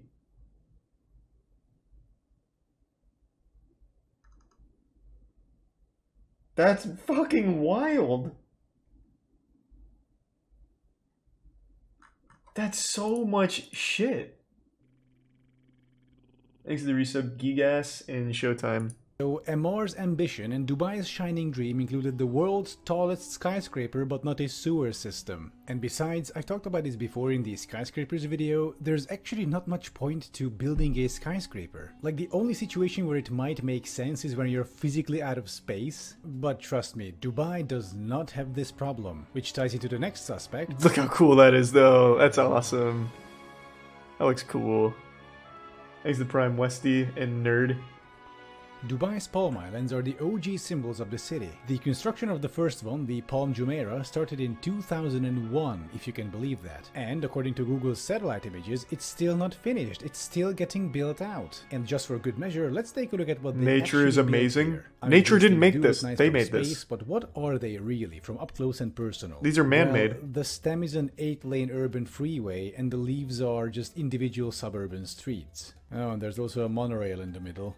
Oh, and between The Point and Nakheel Mall, there are no stations. So then, how do people living on the leaves get on this thing? Well, it's a rhetorical question, of course. Just like the real suburbs in America, this thing was built around cars. And the second palm, the Jebel Ali, will be more the same. And then there are the World Islands, of course, which are just a complex of tiny islands for the ultra-rich. We watched this one. And oh my god, this looks outright post-apocalyptic. Thanks to resub Little Lamb. Oh, and there's a third palm under construction if the two weren't enough. Oh, and by the way, the sand they use for the palms is not desert sand. They can't use it because the grains are too big. Instead, they have to get the sand from the seafloor. And they achieve this by sucking it up with these big tanker ships. And also annihilating acres of marine life in the process. Yeah, but it looks cool. cool. These palm islands were built on top of natural coral reefs, which they just ended up basically burying. And according to NASA measurements, all these islands are sinking at a rate of 5 millimeters per year. Wow, not bad. By the way, have you heard about this thing called the rising sea levels? No. to it's the Environment fake. Agency Abu Dhabi, under the most severe climate change scenario, nearly all of Dubai, including Thanks the to Tier Palm 1 Islands, Marauder and would be Tier 1 underwater. Malachi, the prime So let me potato. get this straight. You had all the money and power in the world to create anything, and you have paid money to annihilate a coral reef to build a sinking suburb on top What does of that it. mean, Uncle? Perhaps I treated you too harshly. And here's the kicker about these islands. That's right, I'm still not done. Why build them on the sea to begin with? I mean, you have the desert. You have all the space you will ever need. So why not just build the palms inverted into the land? You know, having the actual body of the palm not out of sand, but out of water. Because it looks would look cooler. Just as impressive from space, and No. it wouldn't even demolish all the aquatic life. Disagreed. Hang on a second, they did do something like this already, just below the palm tree. And, oh no, these are American-style suburbs? Oh man. I can't believe it. They took the worst urbanism practices from the US and they implemented it one-to-one. Whoa, And we actually there's... have all the circles let's of not get urbanism carried happening away. here. Copy-paste housing, cul-de-sacs, giant highways cutting through the area, no public transportation, a 12-lane arterial road, Jesus Christ. And so this will be our segue to... He's convinced me. Dubai sounds like ass. Oh my god. What the Dubai's fuck? urbanism in general is just complete bonkers. It's kind of its own little bubble, really. A I don't- strange little that rich doesn't people's sound very dystopia nice. in the desert. Take a look at this arrangement. Two sections of skyscrapers separated by a 20-something lane freeway, and behind it a bunch of Thanks to the cul-de-sac suburbs and resub, golf courses. and thank you It's for the this bit zero. strange mixture between Futurama and evil Los Angeles. And this just makes me feel so You just had a frustrated wedding in because all Dubai and that they money, cleared out a all that building power, and they could have streets to done make so way for much poop more and trucks. So much better than this. The way I understand That's it, amazing. the motive behind building all this flashy stuff was to Wow. try and increase tourism, to help the Emirates economy transition away from oil revenues, which is, you know, fair enough. But then why not build something truly unique? Something that isn't just a big dumb tower of glass and steel, or a couple dozen suburban streets on sinking sandbanks, or gigantic malls or golf courses. Imagine a city with full-on historic Arabic Golden Age architecture with modern elements. Oh, Okay, this is concept art from Diablo 3, but horrible. It looks horrible. I have seen skyscrapers, malls, Oh my god, what a suburbs, piece of shit. urban freeways, or I don't golf even see a courses poop before. truck. What I haven't seen is a historical or at least historicist Arab city. That would be a great way of spending all those petrodollars, or at least a better way, I would say. And that might even attract a more quality crowd instead of the oligarchs, trust fund babies, and nouveau-riche idiots. Okay, that's a bit unfair, but Dubai right now is not exactly a haven of intellectualism, so to speak. By the way, did you know Nowhere that only is. 10% of the Emirates population is actually Emirati? The other 90% being immigrants and expats. Well, actually, they're all immigrants. Thanks to the It's just resub that butter white and people came prime up with this word Paris. expat, so they don't have to call themselves immigrants abroad because that word is reserved for brown people. He probably is Speaking zero. of which,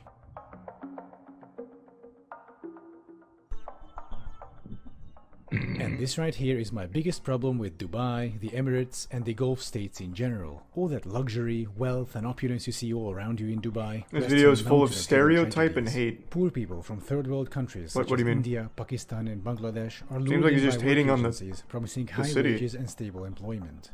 People take loans from friends and family so they can cover the costs of their travel and work visa, usually more than $2,000, despite Emirati law requiring the companies to pay for those. Upon arrival, workers' passports are often confiscated, essentially trapping them inside the country. Workers are forced to work up to 12-hour shifts, up to 7 days a week, for $175 per month on Wow!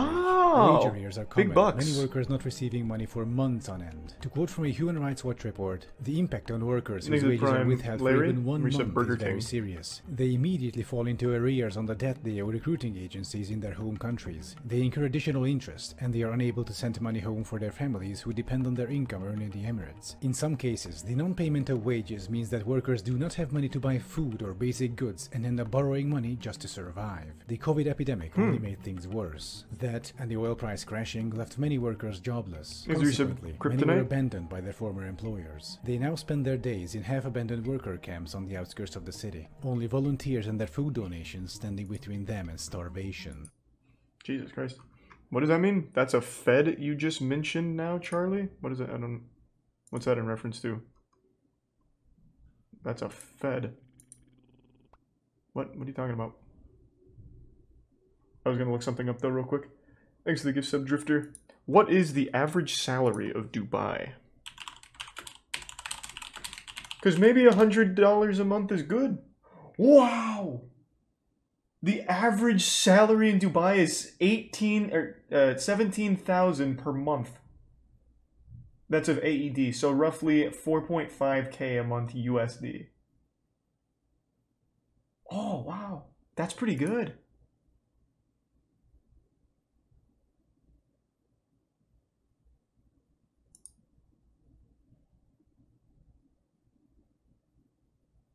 Not bad. That's just for like a normal entry-level job in Dubai. The average is roughly 4.5K USD a month, according to this report, which is AET International. I remember stuff is kind of expensive there. True, yeah. What is the cost of living?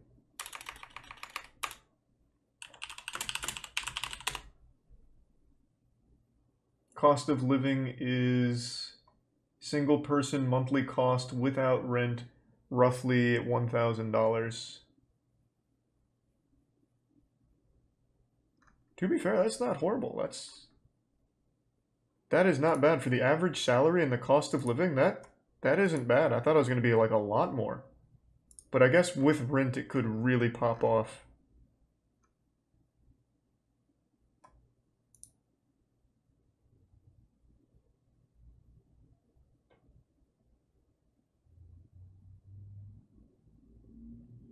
No, I didn't even see that Camino. It didn't come through for me, I don't think.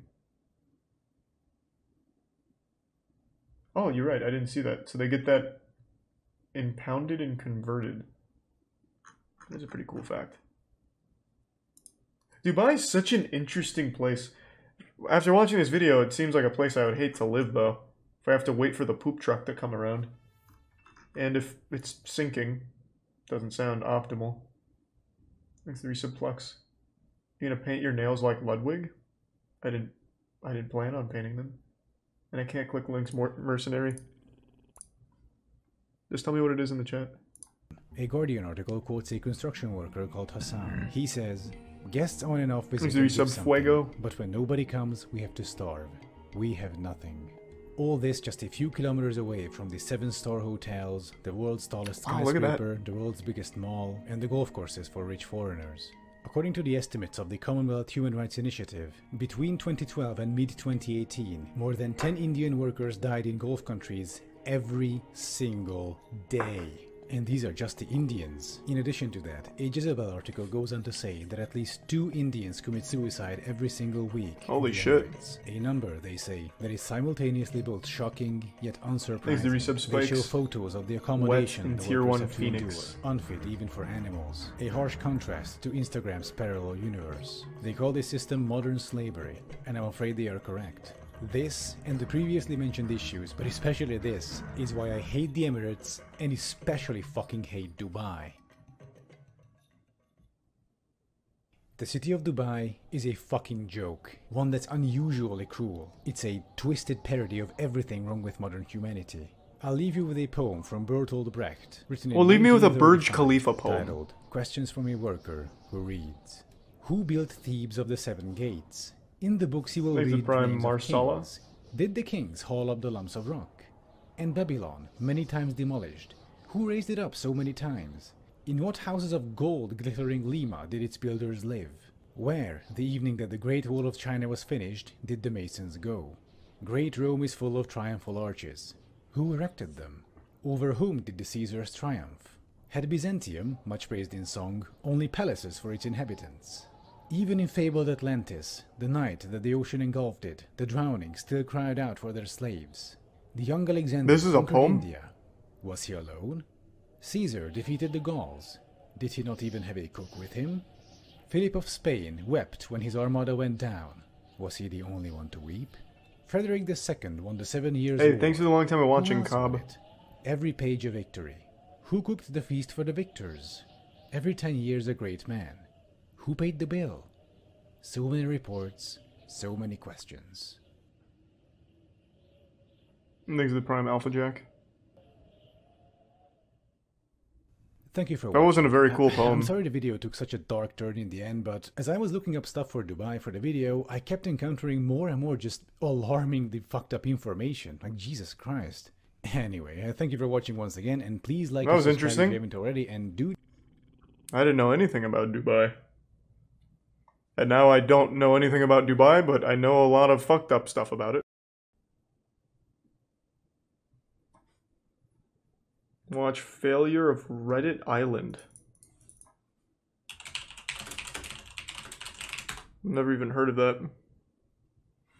A group of Redditors come together to buy an island? This is a real story? Thanks to Tier 1 Jeff and Prime Darth Resin, the resub Tartarus and consume bees. Imagine yourself in paradise. Picture the beautiful beaches, the crystal clear waters. Fucking outside. On your so face. Dumb. You open up your phone. You upvote the first chonker meme you see. Life is perfect. All of this could be possible. With your help, we can create a paradise with no TikTokers, no Instagrammers, and monuments to both Keanu Reeves and Elon Musk. Amen. A society Sign me up. Of only Redditors. Welcome to Reddit Island. And we use Dogecoin. This was an actual thing they tried to make happen. Believe it or not, the concept of a Reddit island has been out there for quite a while now. The idea revolves around getting a bunch of Redditors together, gathering a bunch of money, and buying a private island to call your own. If you disregard building infrastructure, having an economy, and having a gender ratio of 99 men to 1 woman, a Reddit island might be possible. Now, there are 2 separate cases of this attempting to happen. One that was started all the way back in 2010, and one that was started in 2021. For the sake of this video, we're going to be focusing on the newest one, as the 2010 Island project was a bit unremarkable. It didn't really go anywhere, and nothing came of it, apart from the abandoned subreddit, which exists as kind of a time capsule to old Reddit, if you will. Oh, and a Gawker article dating back to 2012, in which the author of this piece states, there are few places on Earth I could imagine wanting to spend time less than a remote island populated solely by hundreds of hardcore users of the social news site Reddit. I didn't think I would ever say this, but Gawker kind of hit the nail on the head. It's kind of fucked. The subreddit was mostly concerned They're just with like us, but smarter. Issues and the practicality of the idea. Spoiler alert, something you won't see in the new one. The 2010 Reddit Island, likely due to a lack of direction, leadership, and organization, was abandoned in 2016. Likely around the time they realized that this wasn't as easy as they thought it would be. Some of the obvious issues in regards to buying a private island in which you want to build a community on are economy. Okay, here's a $10 bill. This is garbage. This infrastructure and opportunity. What the new Reddit island could do is take one of 2 paths. Learn from the mistakes and actually try to make this work, or say fuck it and dive balls first into building a society with no plan. I'm sure you can guess which path they took. Saying it didn't go well would be like saying a tsunami is just a splash of water. A complete understatement. The earliest traces of this new island plan. How could it go bad though? It just doesn't happen. It just doesn't work. Unless they started paying for it. A photo was posted by user Mr. No Name is here on April 30th. The message was communicated via a Spider-Man presentation meme and stated the following. If Redditors wanted they would join together and buy an island for the meme. The top comment on this post points out that Reddit islands already exist and are in fact a US territory. However, they fail to mention the islands that aren't US territories, which would be perfect for a Reddit island. Regardless, that didn't stop the upvotes and Reddit gold from coming Big up dudes, baby! The GME fiasco, maybe one could say these Redditors were being cocky. And you'd be right to say so. Soon after, a subreddit was created with the name r/Reddit_island, not to be confused with the old one, r/Reddit Island. What followed was essentially a propaganda campaign to get people to flock to the subreddit, and it kind of worked. The subreddit as of now has over 24,000 members, but there was a big problem. And it wasn't whether to buy a town or an island. It was, where do we go from here? We have all these bad memes and Redditors, but no direction. People started spitballing some ideas on where they could go. One suggested that Elon Musk should fund the island because he's a billionaire who uses Reddit. What in the That sounds like every fucking person on Twitter. Memes. It seemed like this idea was a shot in the dark until... Elon is literally the savior for some people.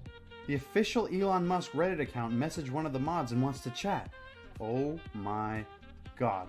This could actually happen. So while they attempted to secure funding via Elon, like every startup crypto on Twitter, the other Redditors got to work on where to go. And the prime Somebody nick. suggests that they move to the Pitcairn Islands, a British protectorate of islands known for...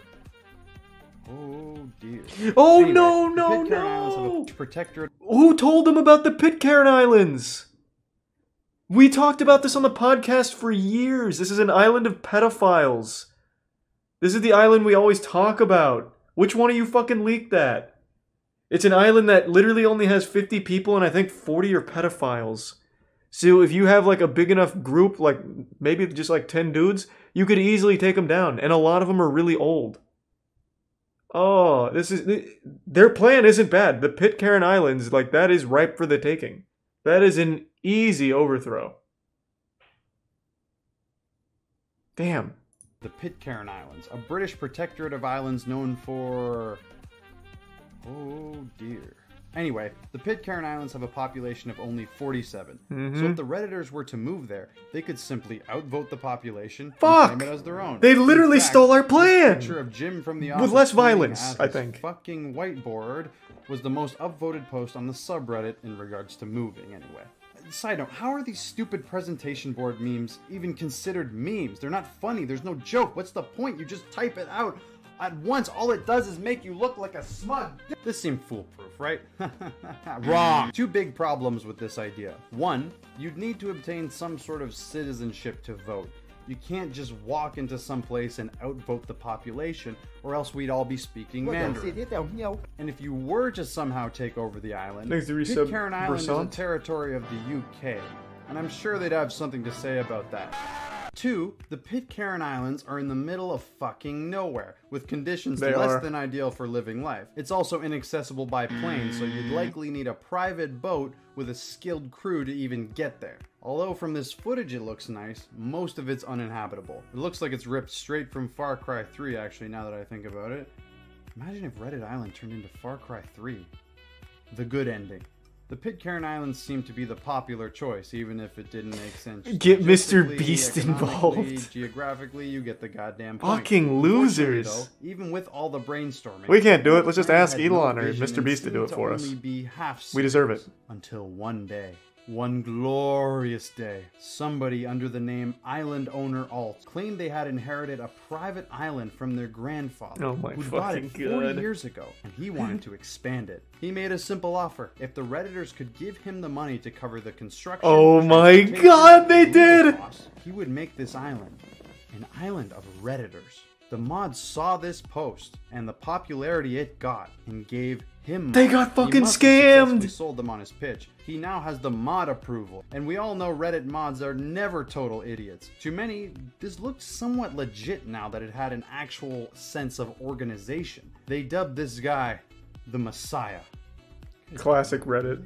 A little later in the day, Island Owner Alt makes another now deleted post claiming that this is possible, but they need funding. So if they donate to him, this can become a reality. Also, if they donate to his PayPal, they'll have their Reddit usernames engraved onto a plaque. Remember, they still have that Elon contact, so he can just reimburse them. What could possibly go wrong? Even after all this is incredible. Some people were skeptical, like this rational person, I mean hater, but fear not. Island Owner Alt was here to provide proof for the skeptics who dare question the Messiah. He was gonna prove the doubters wrong, and all the people who donated to him, right. He showed where the island is, right here off the main island in Cuba. He provided pictures from the island, and a reverse image search shows these pictures were not taken from Google Images. And just in case you still had any doubts, he showed the deed to the island, which his grandfather had passed down to him. 100% proof that this is real. Holy shit. Let's send in all the money. But hold on. While you're doing that, I just want to talk about some stuff here. There are some issues. These pictures can be found on Google Maps if you go to said island. Okay, I can't believe it. The deed, right? I'm still getting my name on the plaque, right? Well, take a look at this deed. Notice anything off about it? No, it looks good. The title is in Spanish.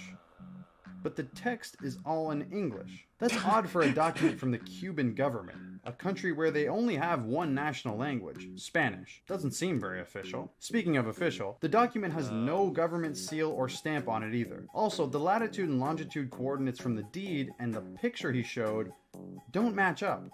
This guy also claimed that his grandpa bought the private island in Cuba around 40 years ago, but Cuba is a communist country, meaning that there is no private land ownership. Private property wasn't allowed in Cuba until 2018, meaning either his grandpa had some sort of in with the government, or the jigsaw is falling into place. Also, another thing, this guy... Yeah, but I can trust him, he's a Redditor. Amount, I should add. Yeah, I trust him. But PayPal doesn't Redditors wouldn't lie. Meaning he has to be stationed in somewhere that is not Cuba. Weird considering he said he'd be using the money for services on the island located in Cuba. At this point, it seemed like Reddit did its thing and essentially gave their money to Lyle Landley in exchange for nothing. But I hear you saying, this could all be a coincidence. There's still hope, right? We can still pull this off. Well, just in case you needed any more proof, take it from the horse's mouth. Island owner Alt made a post with a simple caption, "Thanks for the money, suckers." And in the comments, he claimed he wouldn't refund them. But wait, they still have contacts with Elon. He'll be the one. I wonder how much they got. It was a fake screenshot from a mod who tried to justify it as an honest mistake. It clearly was not honest in any way. Liar, liar, plants for hire. Hold on, I want to see the whole apology. A technological glitch. That's weird. What a weird glitch where Elon accidentally sends, or Reddit glitches out and makes you think Elon sends a DM.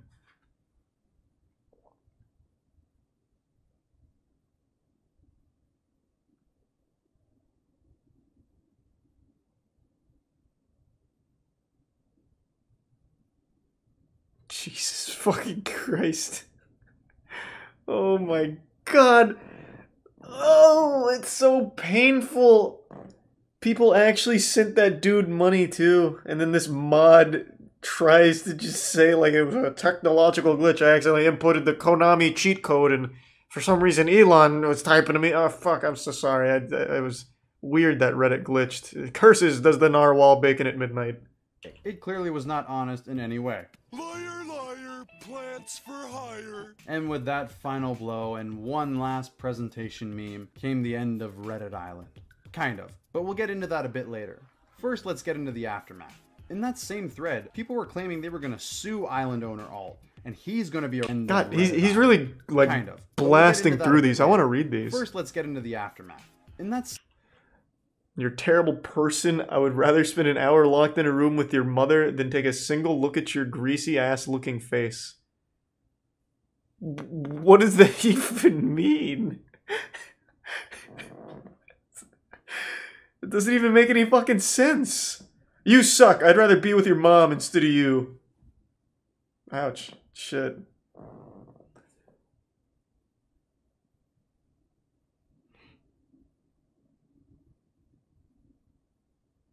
This reads like somebody that would send money to a guy that claims he can make a Reddit island. Have fun dealing with the FBI investigators and being sued. Yes. Can I get the FBI on the line? There was a guy on Reddit and I gave him money and he lied. Okay, thank you. Wow, I can't. This is a new low even for Reddit. Same thread, people were claiming they were going to sue island owner Alt, and he's going to be arrested for fraud. While I don't know if he'll be arrested, this is an important note. This tells me that people certainly donated money to this. And God, there's so many comments I want to read. I'm really invested in this now.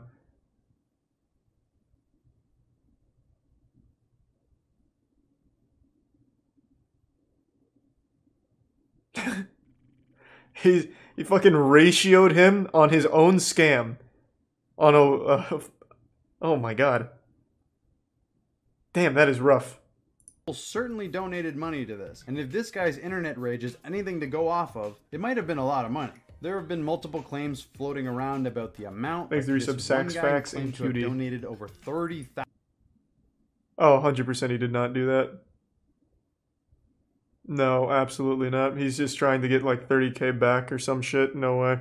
0% chance. Not even the dumbest person in the world would do that. Not even the most gullible geriatric octogenarian gives that kind of money away to someone they don't know on a telemarketing scam. Zero chance. $1,000? Insane. But probably fake. Some people agreed that he would have taken around $700. So $700 for doing nothing? That is a great deal. I imagine it's higher too. This reads like some copium. I definitely think it was more than 700.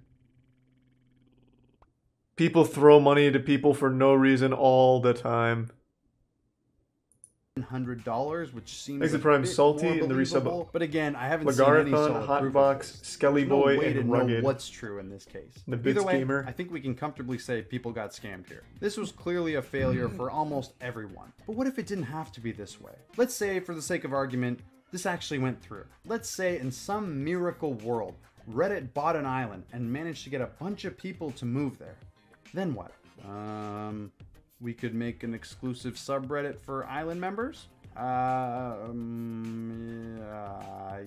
Yeah, I have a feeling this might not have been thought out very well. Who would even lead the island anyway?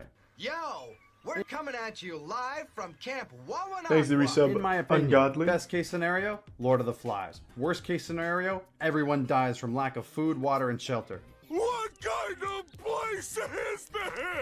But in a way, I kind of get the appeal. There is something kind of interesting about just getting up and leaving, isolating away from Tier 1 society, Chief then and Tier 1 advocating Frost for a Phoenix. nature-based form of anarchism and opposing the Industrial Revolution. Wait, no, not that last part. Which leads me into my thoughts on the whole thing.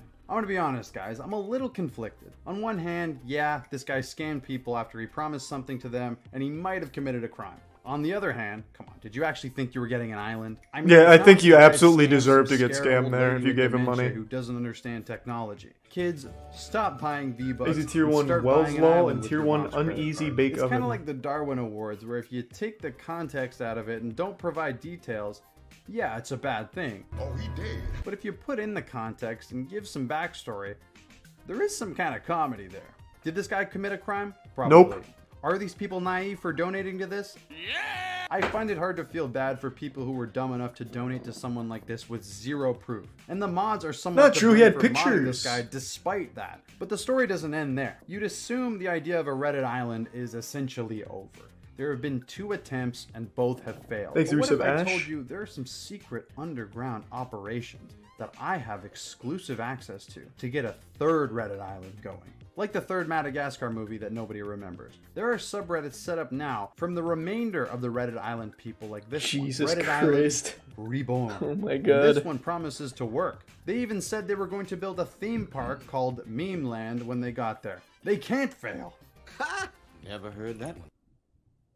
Oh my God, I want to read that.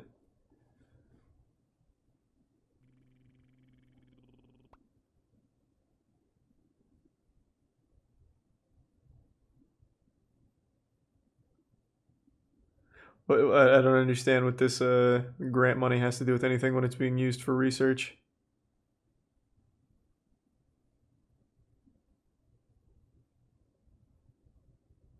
Oh my God.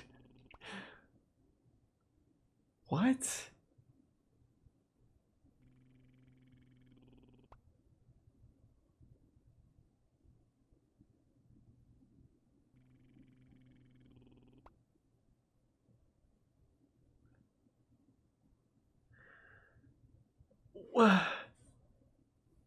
Is he an actual bioscience student, I wonder? Oh my God.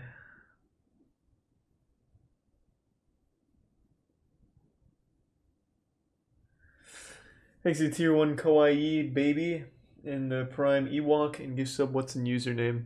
There's no way, yeah, there's just no fucking way. I refuse to believe that. Oh my God. Ha! Never heard that one. They also set up an official website, and this time they have What? an official team working on this, consisting of Oh, it looks good. yeah, don't worry about that. They have a frequently I asked trust them. questions page. We can check there to learn more. But don't fret. They're taking donations. This isn't a money pit like the last two, and 2 days after donations were enabled, they were disabled. Listen guys, I'm gonna be straight up with you. If you for some reason have any hope that this is going to work, I have a message for you. Did I ever tell you what the definition of insanity is? Insanity is doing the exact same fucking thing over and over again, expecting. What a crazy little adventure. That is crazy. Thanks for 5 gift subs, Weenie. I appreciate that.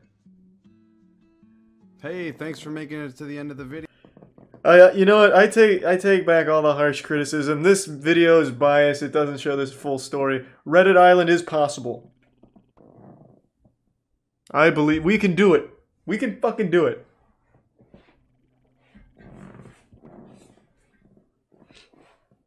This is just Fire Festival for Reddit. No, but this one will work. Assuming, of course, you donate.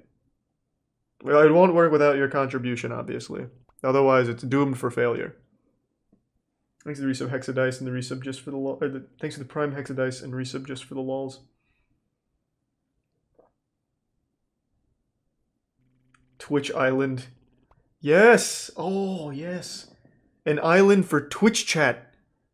Where the streamers can have their own little base and the chat, like, around them. That'd be, like, a really cool ecosystem. Oh my god. That could be the future. That'd be amazing. You get to see your favorite streamers. Thanks to resub Darn.